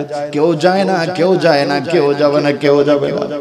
আল্লাহর নবী বলে, উম্মত এই উম্মত, দুনিয়ার বুকে যদি ঈমান নিয়ে যদি তুমি বাঁচতে পারো রে উম্মত, দুনিয়ার বুকে যদি ঈমানটা ঠিক রাখতে পারো রে উম্মত, দুনিয়া থেকে চির বিদায় করে যেদিন তোমাকে কবরের মধ্যে রেখে দিবে, সবাই চলে আসবে। কবর এমন একটা কবর, মা তোমার জন্য পর, বাবা তোমার জন্য পর, ভাই ভাইয়ের জন্য পর, বোন ভাইয়ের জন্য, বোন বোনের জন্য পর, স্বামী তার স্ত্রীর জন্য পর, স্ত্রী তার স্বামীর জন্য পর। মদিনার নবী ডাক দিয়ে বলে, উম্মত রে উম্মত, দুনিয়ার সব মানুষ তোর পর হয়ে যাবে, কবরের পশ্চিম পাশ থেকে যখন তিনজন মানুষ তোর লাশটা যখন হাতে করে কবরের মধ্যে শোয়াবে, আমি রাসূল গ্যারান্টি দিলাম রে উম্মত, আমি রাসূল রওজা মুবারক থেকে যাইয়া আমি নিজেই তোর লাশ আমার কোলে তুলে নিব। জোরে বলুন সুবহানাল্লাহ, আল্লাহু আকবার, চিৎকার দিবেন আল্লাহু আকবার, বলুন ইয়া রাসূলুল্লাহ। যেখানে মা সন্তানের জন্য পর, বাবা ছেলের জন্য পর, ভাই ভাইয়ের জন্য পর হয়ে যায়, স্বামী তার স্ত্রীর জন্য পর হয়ে যায়, স্ত্রী তার স্বামীর জন্য পর হয়ে যায়, মদিনার নবী বলে, উম্মত যেখানে তোর সব পর হয়ে যাবে, আমি রাসূল তোর আপন হয়ে যাই। জোরে কোন সুবহানাল্লাহ, বলুন ইয়া রাসূলুল্লাহ। যেই কবরে আপন থাকবে শুধু রাসূল, সেই রাসূলের ভালোবাসার দরকার আছে। আর দুশমনি করলে রাসূলের সাক্ষাৎ কি না হবে কবরে, না হবে কবরে, না হবে মরণে, না হবে হাসরে, ঠিক কি না? এজন্য আমাদের আপন হচ্ছে রাসূলুল্লাহ, সুবহানাল্লাহ। আমাদের আপন কে? রাসূলুল্লাহ। আল্লাহ যেন আমাদেরকে রাসূলের গোলাম হিসাবে, আশিক হিসাবে কবুল করে, বলো না আমিন। আর একটু চিৎকার দি বলো আমিন। ভাইরা আমার, এই যে লাশ কবরের ভিতরে আপনাকে শোয়াই দেওয়া হবে, লাশটা শোয়াই দিবি মানুষগুলি, কাপনের কাপড় এইভাবে গিট্টাটা খুলে দেওয়া হবে, মাথার গিট্টা, পায়ের গিট্টা, কোমরের গিট্টাটা খুলে দিবে, বাঁশ দিয়ে কাঠ দিয়ে আস্তে আস্তে ঢাকনি দেওয়া হবে। আল্লাহু আকবার বলুন। হাদিসের মধ্যে রয়েছে, একটা মানুষকে যখন খাটের মধ্যে তোলা হয়, খাটের মধ্যে যখন তুলে কবরের দিকে যখন নিয়ে যাওয়া হয়, ওই কবরবাসীটা, ওই মৃত্যু মানুষটা যদি বেঈমান হয়, যদি ঈমান যদি কম হয়, ঈমান আমল যদি খারাপ হয়, ওই মানুষটা শুধু পিছ টান খায়, পিছের দিকে শুধু তাকায়, ঘরের দিকে তাকায়, মা কি ডাকে, বাবা কি ডাকে, পরিবার পরিজন কি ডাকে, চিৎকার দেয়, পিছ টান খায়, ও আমার পরিবার, ও আমার ভাই, ও আমার বন্ধু বান্ধব রে, কোথায় তোমরা? আজকে এত কিছু তোদের জন্য করলাম, আজকে বুঝি তোরা আমাকে একা একা বিদায় করে কবরে পাঠাই দিচ্ছিস। ওই কবরে আমারে নিও না, ওই কবরে একা একা আমি থাকতে পারবো না, আমাকে কবরে নিও না। হাদিসে এসে ওই মৃত্যু মানুষটা লাশটা পিছনের দিকে টান খায়, পিছ ফিরে তাকায়, আফসোস করে, আফসোস করে। আর যারা ঈমানদার, যারা গোলাম রাসূল, আশিক রাসূল, ওই মুহূর্তে ওই লাশকে মানুষ খাটি করে যখন কাঁধে করে যখন নিয়ে যায়, আল্লাহু রাব্বি মুহাম্মদ নবী, আল্লাহু রাব্বি মুহাম্মদ নবী বলে বলেন, অথবা কালেমা শাহাদাত পড়ে পড়ে লাশের খাটটা যখন সামনের দিকে নিয়ে যাওয়া হয়, আস্তে আস্তে যখন নিয়ে যাওয়া হয়, ওই ঈমানদার মানুষটা তখন জীবিত মানুষদেরকে ইঙ্গিত করে চিৎকার দেয়, কিন্তু চিৎকার জীবিত মানুষ চলে না। এ জিন্দা ভাই, বিলম্ব কেন করো? আস্তে আস্তে কেন তোমরা হাঁটতে আছো? একটু তাড়াতাড়ি কবরের দিকে চলো, একটু তাড়াতাড়ি আমার কবরের দিকে আমাকে নিয়ে যাও। আমি দেখতে পাচ্ছি আমার মদিনার নবী আমার কবরের ভিতরে আমার লাশ রিসিভ করার জন্য কবরে দাঁড়িয়ে আছে। জোরে বলুন সুবহানাল্লাহ, আল্লাহু আকবার, চিৎকার দিবেন আল্লাহু আকবার। লাশ শোয়াই বলা হবে, ওয়ালা মিল্লাতি রাসূলিল্লাহ, বলে লাশ কবরের মধ্যে শুয়ে দিবি। ওই মুহূর্তের মধ্যে বাঁশ দিবে, কাঠ দিবে, আস্তে আস্তে কলা পাতা দিবে, বা আপনাদের এইদিকে কি দেয় আমি জানি না, চাটাই দেয় বা অন্য কিছু দেয়। আস্তে যখন বাঁশের পাক দিয়ে ঝিকঝিক করে সূর্যের আলো হালকা হালকা ঝিকঝিক করে, কবরের ভিতরে এখনো সামান্য আলো দেখা যায়। ওই মানুষটার রুহটা কাফন এবং দেহর মাঝামাঝি অবস্থায় থাকে। গোসলের পর কাফন পরিধান করানোর পর রুহটা আবার ফেরত পাঠায়, শরীর এবং কাফনের মাঝামাঝি অবস্থায় থাকে। কে তাকে ধোয়াচ্ছে, কে তার খারাপ বলছে, কে তার ভালো বলছে, কে তাকে কবরে শোয়াচ্ছে, কে তাকে কি বলছে, সবকিছু সে কবর বসিটা শুনতে পায়। ওই মুহূর্তে ঝিকঝিক করে যখন আলো দেখে আর শুধু তাকিয়ে থাকে, আমাকে বুঝি কবরের ভিতরে শোয়াই ফেলা হচ্ছে, আমাকে বুঝি বাঁশ দিয়ে কাঠ দিয়ে ঢাকনি দেওয়া হচ্ছে। ধীরে ধীরে মাটি জমা দেওয়া হবে। ওই মাটি জমা দেওয়ার পর কিছুক্ষণ পর তার কবরের ভিতরে দুইজন ফেরেশতার আগমন হবে। জোরে বলুন কয়জন? ওই দুইজনের নাম কি? মুনকির এবং নকির। ওই দুইজন ফেরেশতা কবরের ভিতরে আগমন করবে।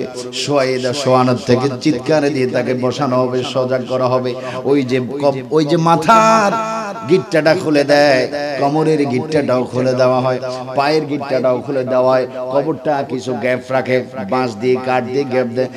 কারণ হলো মুনকির নকির যখন তাকে চিৎকার দিয়ে সজাগ করে, ওই লাশটা বসাতে শোয়ার থেকে বসে যায়। আল্লাহু আকবার।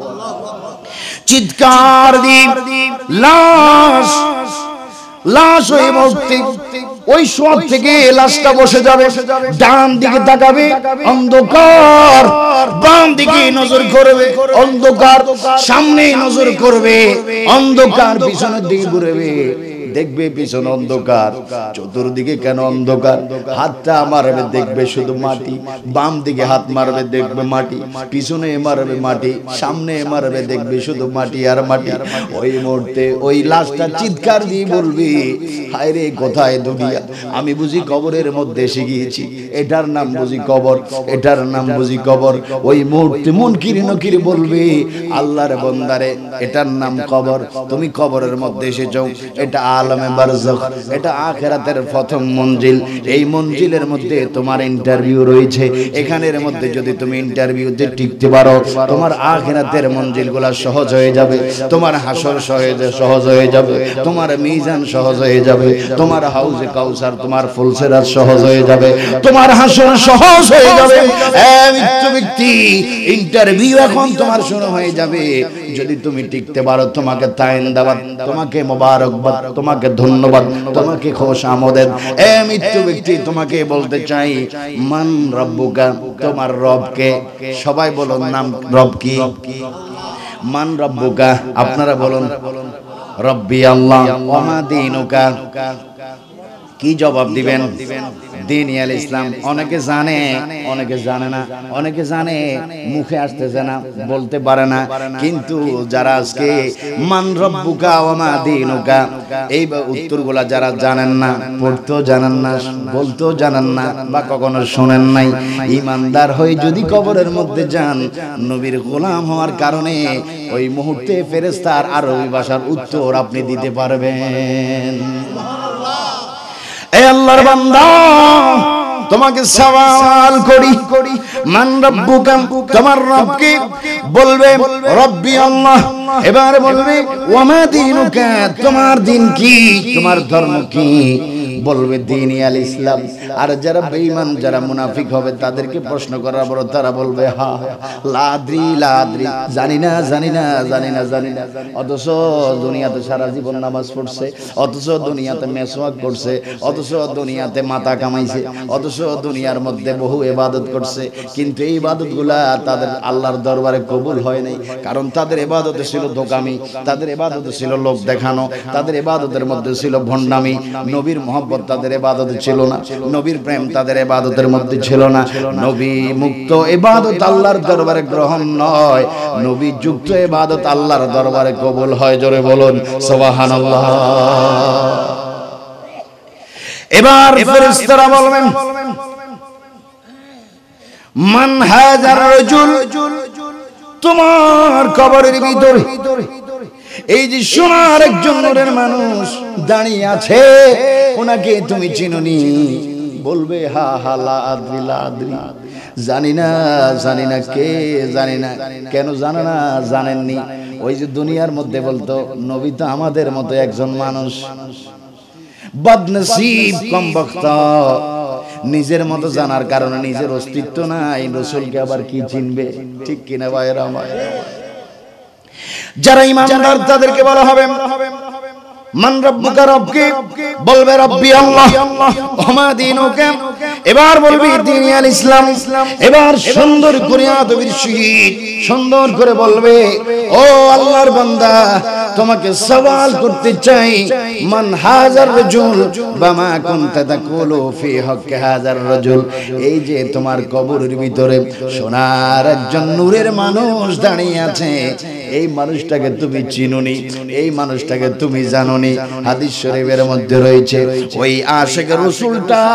বলার জন্য বলবে দেখানোর জন্য দেখাইতে চাইবে ঠোঁট আর ওঠটা এইভাবে দুই ঠোঁটের মাঝখানে লাগিয়ে লাগিয়ে বলতে যাইবে ইনি আমার নবী রাসূলুল্লাহ এই কথা বলতে যাবে দুই ঠোঁট লাগার আগে এক ঠোঁটের সাথে আরেক ঠোঁট লাগার আগে আমার মদিনার নবী কবর মোবারক কবর থেকে চিৎকার দিবে এ মুনকির নকির আমার উম্মতকে তুই কি সওয়াল করিস আমি নবীর ব্যাপারে আমার উম্মত দুনিয়ার বুকে আমি নবীর আশিক ছিল দুনিয়ার বুকে উম্মত আমার দুরূদ শরীফ পড়েছিল দুনিয়ার বুকে আমার উম্মত পাগলের চাইতে বেশি জীবন দিয়ে আমি রাসূলকে ভালোবেসেছে আমি রাসূলকে দাঁড়িয়ে দাঁড়িয়ে নবী সালামু আলাইহি বলে সালাম দিয়েছে আমি নবীর দুরূদ শরীফ পড়েছে এ ফেরেশতারা উম্মত আমাকে কি চিনবে ফেরেশতারা তোমরা শুনে রাখো এটা যে আমার উম্মত আমি নবী তাকে চিনে ফেলেছি জোরে বলুন সুবহানাল্লাহ আল্লাহু আকবার আল্লাহু আকবার ইয়া রাসূলুল্লাহ আল্লাহু আকবার বলো এর চাইতে সুনসিবার কি আছে তারপরও যদি রাসূলের গোলামি থেকে সরে যান রাসূলের মহব্বত থেকে যদি সরে যান এটা আপনার বদনসিব কার বদনসিব নিজের বদনসিব এজন্য যারা রাসূলের দুশমনি করে রাসূলের সমালোচনা করে তাদের বদনসিব আর তাদের এগুলা বলার কারণও আছে কারণ সব যদি বেহেশত চলে যায় দোজখে কে যাবে ঠিক কি না তো দোজখের খোরাক আছে না তো দোজখের খোরাক দিতে হইব না আল্লাহ বানাইছে দোজখ কিছু যদি না পাঠায় দোজখের খানা তো দোজখ তো আল্লাহর কাছে ফরিয়াদ করবে আল্লাহ বানাইলি গিলে আমার খানা কই তখন এদেরকে দিয়ে দোজখ ফুরাইবো আর কি কাকে দি দুশমনের রাসূলদেরকে দি ঠিক কি না ভাইরা আমরা কি নবীর পক্ষে নাকি বিপক্ষে যারা পক্ষে না বিপক্ষে দেখবেন ধোঁকা দিবে আপনাদেরকে এইভাবে তো নবীকে তো আমরাও ভালোবাসি আমরাও তো নবীর পক্ষে আমরাও তো নবীর পক্ষে আর নবী একজন সাধারণ মানুষ একজন দোষগুণে মানুষ আমি যেমন তিনি তেমন উনি খাইছে আমরা খাই উনি হাট বাজার করছে আমরাও করি এইভাবে ধোঁকা দিবে খবরদার মনে করবেন এরা হচ্ছে শয়তানের অনুসারী এরাই হচ্ছে মুনাফিকের উত্তরসূরি এরাই হচ্ছে ইয়াজিদের উত্তরসূরি ঠিক কিনা ভাই এজন্য শুহাদায়ে কারবালার স্মরণে মাহফিল এখানে ইমাম হুসাইন রাদিয়াল্লাহু তাআলা আনহু যখন কারবালার ময়দানে গেলেন উনি ক্ষমতার লোভে যাননি গদির লোভে যাননি তিনি নানার ইসলামকে নানা জানের ইসলামকে কলঙ্ক মুক্ত করার জন্য তিনি কারবালার ময়দানে গিয়েছেন আল্লাহু আকবার যুদ্ধের জন্য যদি মোকাবেলার জন্য তিনি যদি কারবালায় যাইতেন 6 মাসের শিশুকে লগে নিয়ে যাইতেন না মেয়ে কন্যা স্ত্রীগণকে সঙ্গে নিয়ে যাইতেন না তার মানে উনি যুদ্ধ করার প্রস্তুতি নিয়ে যাননি ওইদিকে ইয়াজিদ বাহিনী 22,000 সৈন্য নিয়ে ইমাম হুসাইনের মোকাবেলা করার জন্য ফোরাতের তীরে অবস্থান করছে নাউজুবিল্লাহ অনেক কথাবার্তা হলো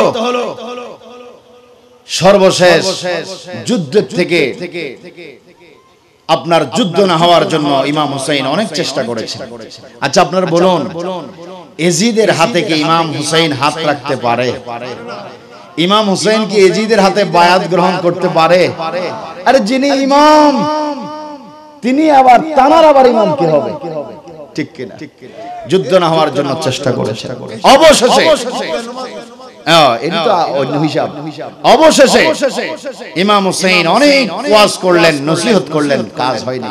সর্বশেষ তিনি বললেন, ও ইয়াজিদ বাহিনী, ও শিমর বাহিনী, তোমরা 22,000 সৈন্য তরবারি প্রস্তুত করে তাক করে রয়েছো।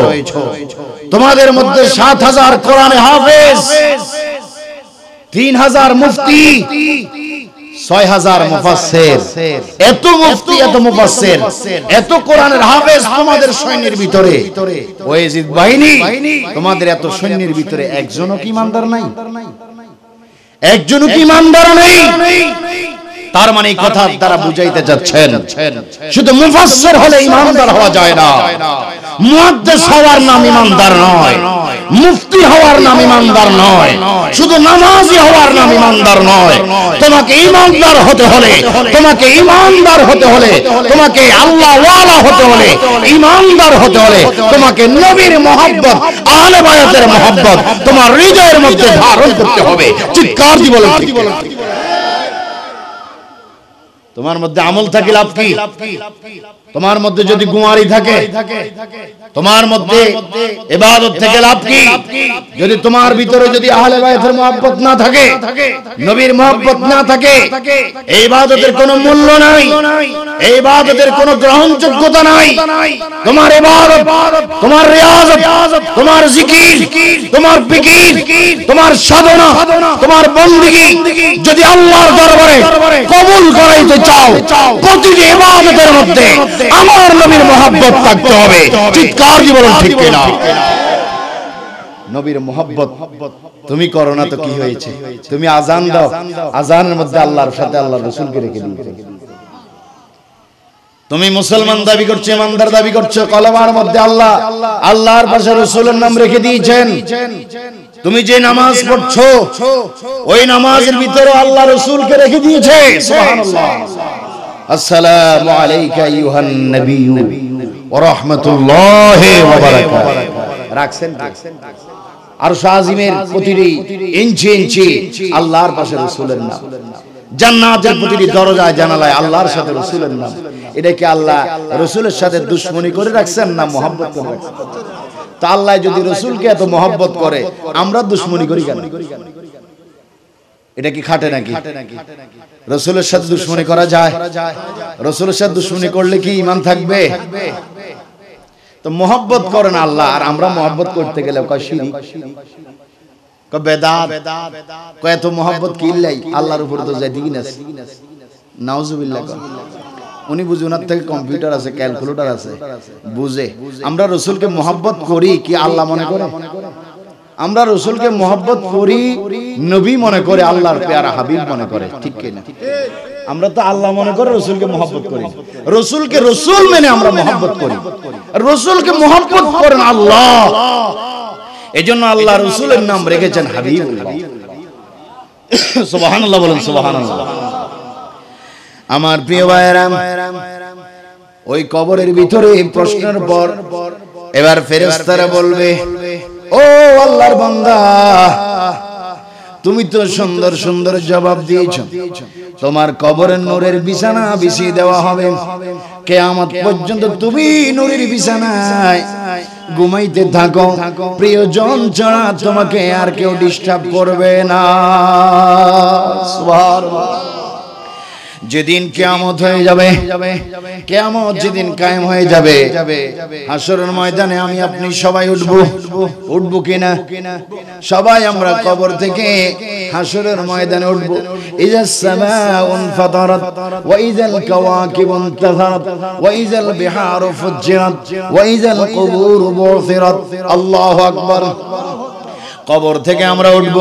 আজকে আপনি আপনার সকালটা কিভাবে পার করেছেন, দুপুরটা কিভাবে পার করেছেন, সন্ধ্যাটা কিভাবে পার করেছেন, রাত আপনি কিভাবে পার করবেন সেটা আপনি ভালো জানেন, কিন্তু কি করেছেন, কিভাবে পার করেছেন, এটার যারা যারা হিসাব আল্লাহর দরবারে আপনাকে দিতে হবে, ঠিক কি না?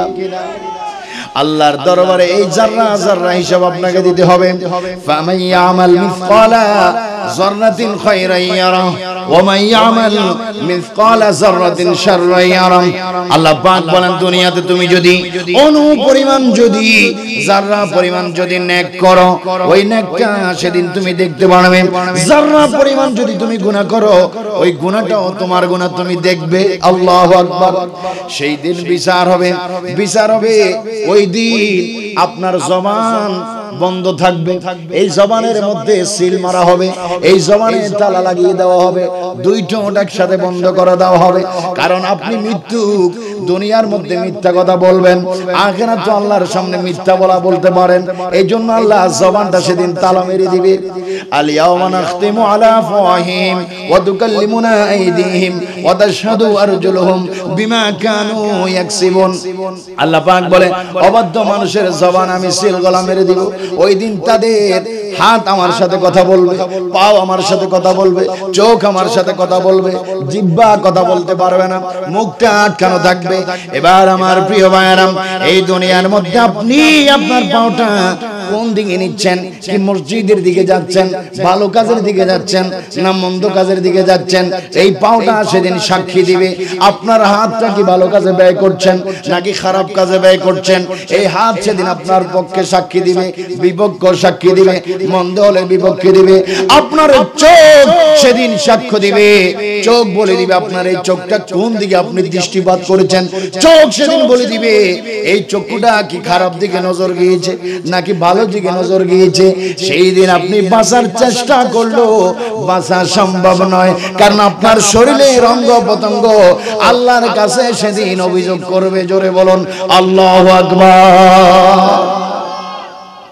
তাহলে আমার প্রিয় ভাইরা একটু চিন্তা করুন, এখনো তো আমরা কবরে যাইনি, এখনো আমরা হাসরের ময়দানও যাইনি, কিন্তু একটু মনে মনে চিন্তা করবেন, মনে মনে ভাববেন, যেই দিন হাসর কায়েম হবে, যেই দিন মিজান কায়েম হবে, যেই দিন ফলসেরাত কায়েম হয়ে যাবে, সেই দিন আপনি এই সময়েরটার হিসাবটা কিভাবে আল্লাহর কাছে দিবেন?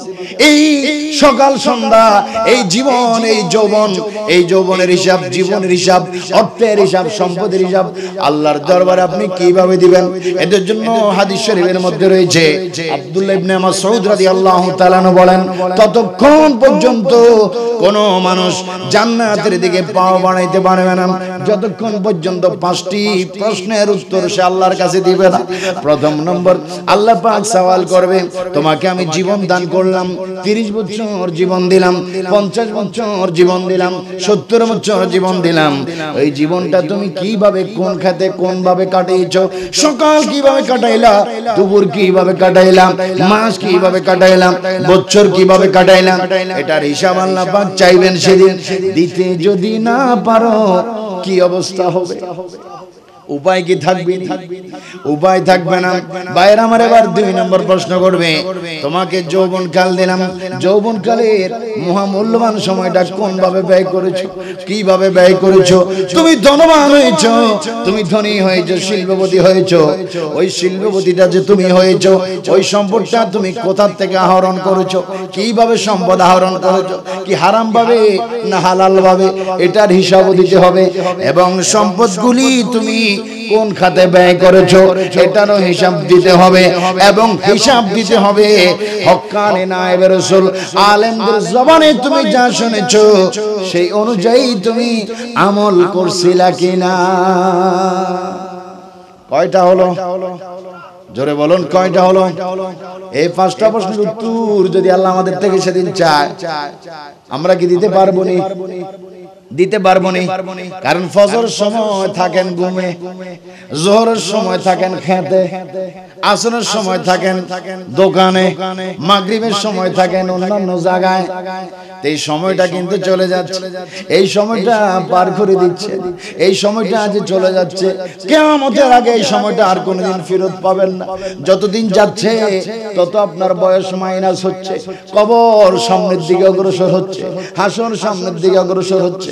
এজন্য ভাইরা আমার, সময় থাকতে, বেলা থাকতে এখনো সময় আছে, সাধনা করো। তোমার সাধনা, যদি সাধনার ফল পেতে চাও, ভালোভাবে জীবন গঠন করো, আমল করো, নামাজ পড়ো, রোজা রাখো, জিকির করো, দুরূদ পড়ো, তোমার আখিরাত বড় সহজ হয়ে যাবে। জোরে বলুন সুবহানাল্লাহ। আমরা সারা জীবন ছোট্ট কাল থেকে আমরা কবর গুলা দেখে আসলাম, ছোট্ট কাল থেকে আমরা কবরের আওয়াজ শুনে আসলাম, ছোট্ট কাল থেকে আমরা ক্লাস কবর দিতে আমরা দেখে আসলাম, কিন্তু আমাদের ভিতরে এখনো কবরের ভয় আসে নাই। ঠিক কিনা? কবরের ভয় আসে নাই। কেন আসে নাই? কারণ আপনার মনে মনে বড় চিন্তা, মাত্র বয়স 40 হয়েছে, এখনো তো 50 হয় নাই, মাত্র আমি বিবাহ করলাম, এখনো তো ছেলে সন্তান হয় নাই, নাতি নাতকর হয় নাই, এখনো তো দাড়ি পাকে নাই, আরো বাঁচবো, আরো বাঁচবো, 80 বছর বাঁচবো, 100 বছর বাঁচবো, এই বাঁচার আকাঙ্ক্ষায় তোমাকে কবর ভোলায় রাখছে। ঠিক কিনা? যদি তুমি কবরকে স্মরণ করতে, যদি তুমি হামেশা কবরকে সব সময় স্মরণ রাখতে, তাহলে এত কিছু তোমার আর চিন্তা হতো না, এত কিছু তোমার কল্পনা হতো না, এত কিছু তোমার ভাবনা হতো না। ঠিক কিনা ভাইরা আমার? কি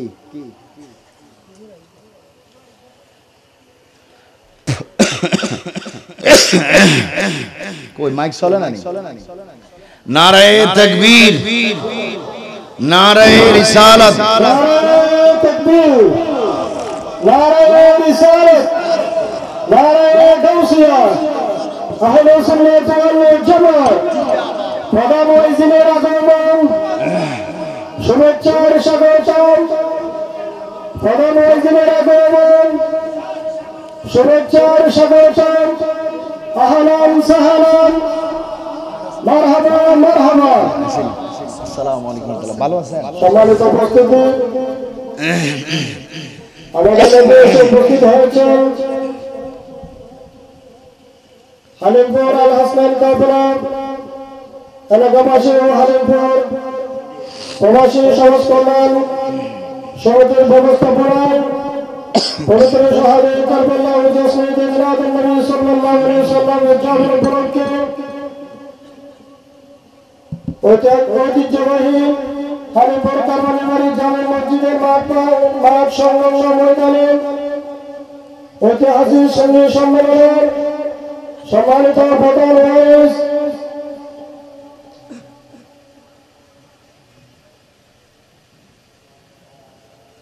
নূরে মদিনা সুন্নাহ মডেল মাদ্রাসার প্রতিষ্ঠাতা পরিচালক রোশন হক জামে মসজিদের সম্মানিত খতিব হযরত মাওলানা মুহাম্মদ জহিরুল আলম জাহাদি মাদ্রাসুল আলিম, আমি হুজুরকে মাহফিল পরিচালনা পরিষদের পক্ষ থেকে প্রধান অতিথি আসন গ্রহণ করার জন্য আমি সবাই অনুরোধ জ্ঞাপন করছি। সাথে আজকে হুজুরকে আন্তরিক মোবারকবাদ ও শুভেচ্ছা জ্ঞাপন করছি। এখন পর্যন্ত আপনারা যারা আসেন নাই, রাস্তায় কিংবা দোকানে বসে আছেন, আমাদের মাহফিলের প্যান্ডেলে চলে আসার জন্য আপনাদের অনুরোধ করছি। সবাই পড়ি আলহামদুলিল্লাহ। আপনারা খুশি না বেজার, এটা আপনাদের চেহারায় বলে দিচ্ছি, বলা লাগতো না।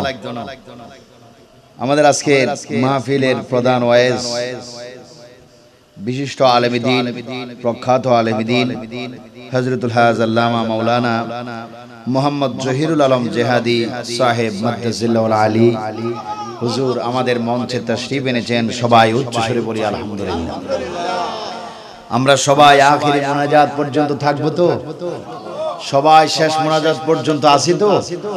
আল্লাহ যাতে কবুল করে, বলুন আমিন। আর একটু চিৎকার দিয়ে বলুন আমিন। প্রিয় ভাইয়েরা আমার, হাসরের ময়দানে আমরা যাব। কোথায়? হাসরের ময়দান। সেই ময়দানে আমরা সবাই উঠব, কিন্তু ময়দানটা এত বিশাল একটা ময়দান, গোটা পৃথিবীকে যদি হাসরের ময়দানে ফেলে দেওয়া হয়, গোটা পৃথিবী হাসরের ময়দানে ফেলে দিলে এই পৃথিবীকে হাসরের ময়দানে খুঁজে পাওয়া যাবে না। আল্লাহু আকবার। এত বিশাল একটি পয়সা যদি এই চট্টগ্রামের মধ্যে যদি এইভাবে উপরে নিক্ষেপ করে যদি জমিনে ফেলানো হয়, এই চট্টগ্রাম জেলার তুলনায় পয়সা কতটুকু?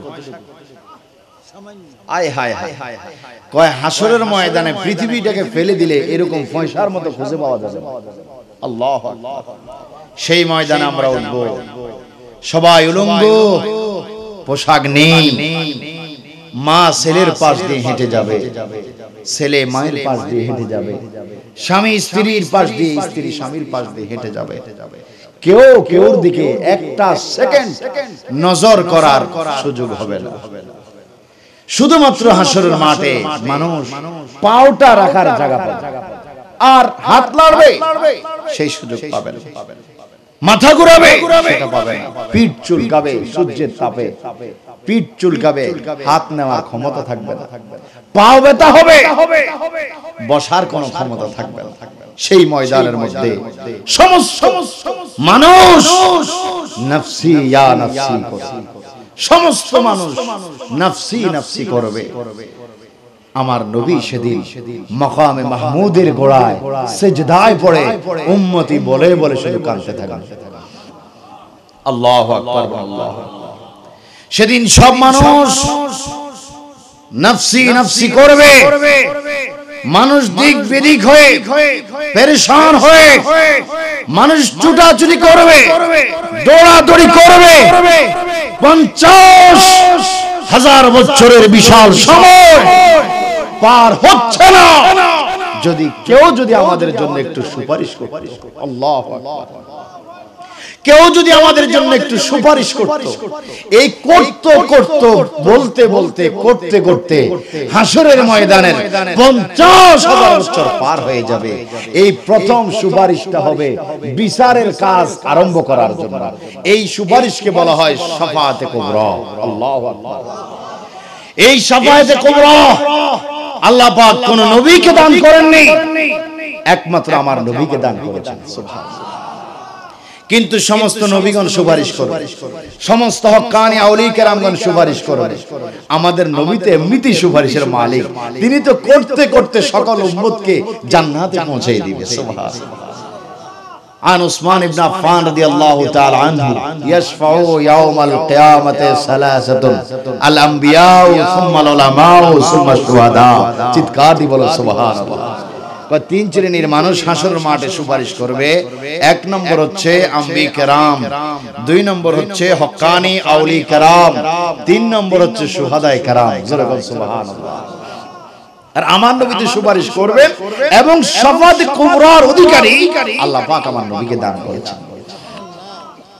এই শাফাআতে কুবরা শুধুমাত্র হাসরের বিচার শুরু করার জন্য। বিচার কেন আরম্ভ হয় না? বিচার যতক্ষণ না হবে ততক্ষণ মানুষ জান্নাতে যাইতে পারবে না এবং জাহান্নামও যাইতে পারবে না। বিচারের কাজ শুরু করার জন্য পেরেশান হবে।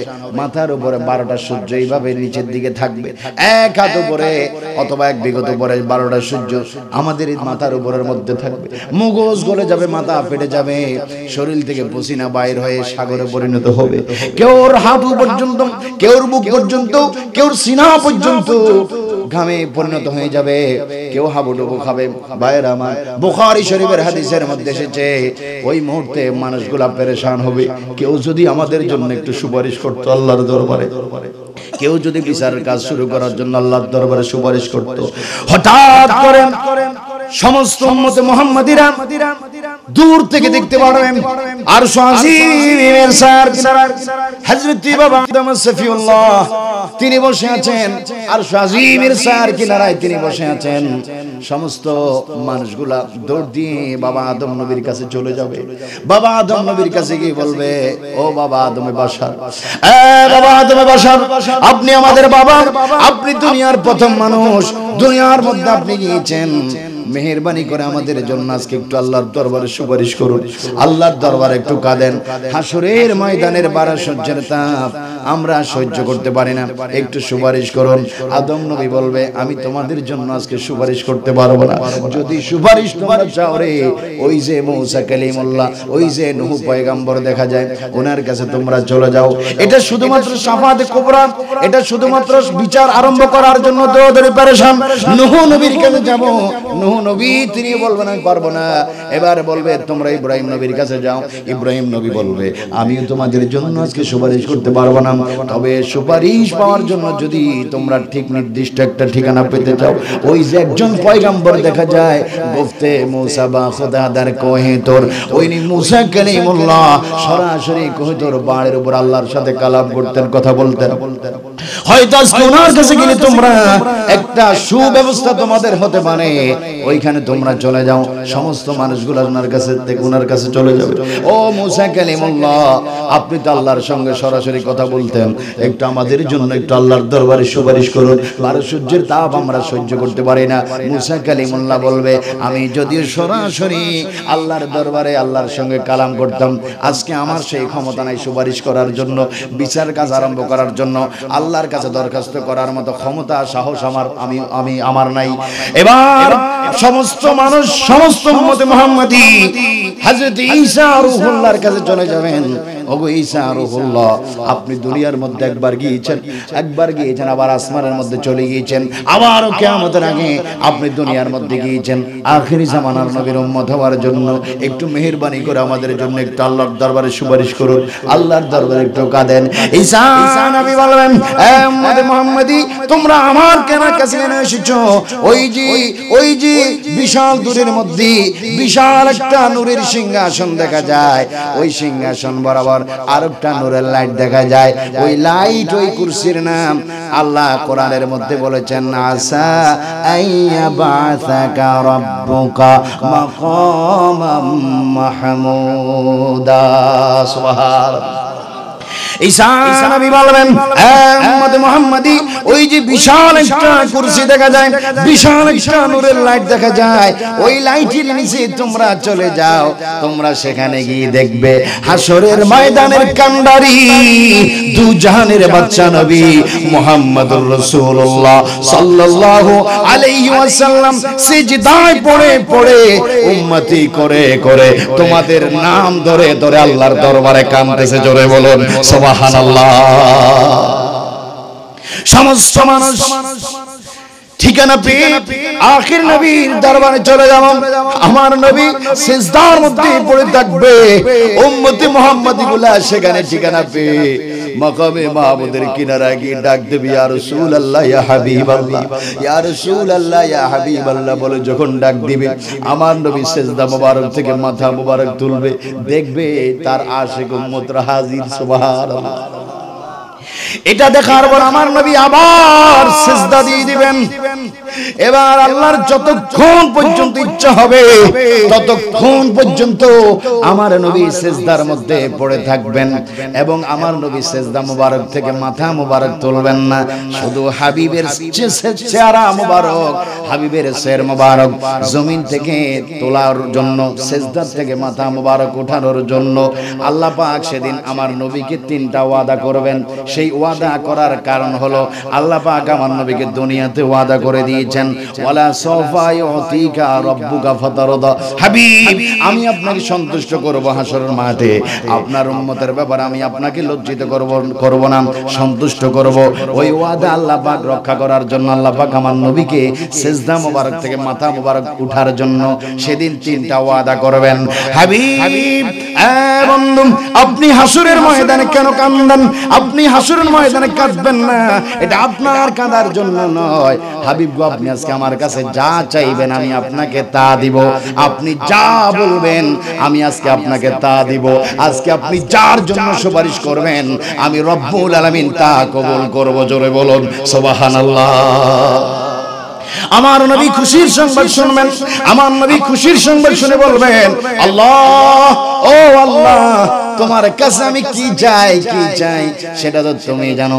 আল্লাহরে একটু বিচারের কাজ আরম্ভ করো। বিচারের কাজ শুরু হবে। এবার শুরু হওয়ার পর আমার নবী বিচারের কাজ শেষ হওয়ার পর আবার সিজদা দিবে। আবার সিজদার পর আবার আল্লাহ পাক বলবে, হাবিব গো আবার সিজদা কেন? আপনি সের মোবারক তোলেন, আপনি যা বলবেন আমি শুনবো, আপনি যার জন্য সুপারিশ করবেন আমি কবুল করব, যা চাইবেন তা দিব। আমার নবী বলবে, আল্লাহ গো হাসরের ময়দানে আজকে আমি আপনার কাছে কি চাইবো? যাদেরকে জান্নাত দেওয়ার তাদেরকে দিয়েছেন। কয় হাবিব তাহলে কান্দেন কেন, সিজদা কেন? আল্লাহ জাহান্নামের ভিতরে আমার অনেক কোটি কোটি উম্মত জাহান্নামী হয়ে গিয়েছে, যাদের অন্তরে কিঞ্চিত পরিমাণ প্রেম ভালোবাসা আমি নবীর মহব্বত যাদের অন্তরের মধ্যে রয়েছে, এই রকম একটা মানুষ যতক্ষণ জাহান্নামে থাকবে ততক্ষণ আমি নবী জান্নাতে প্রবেশ করব না।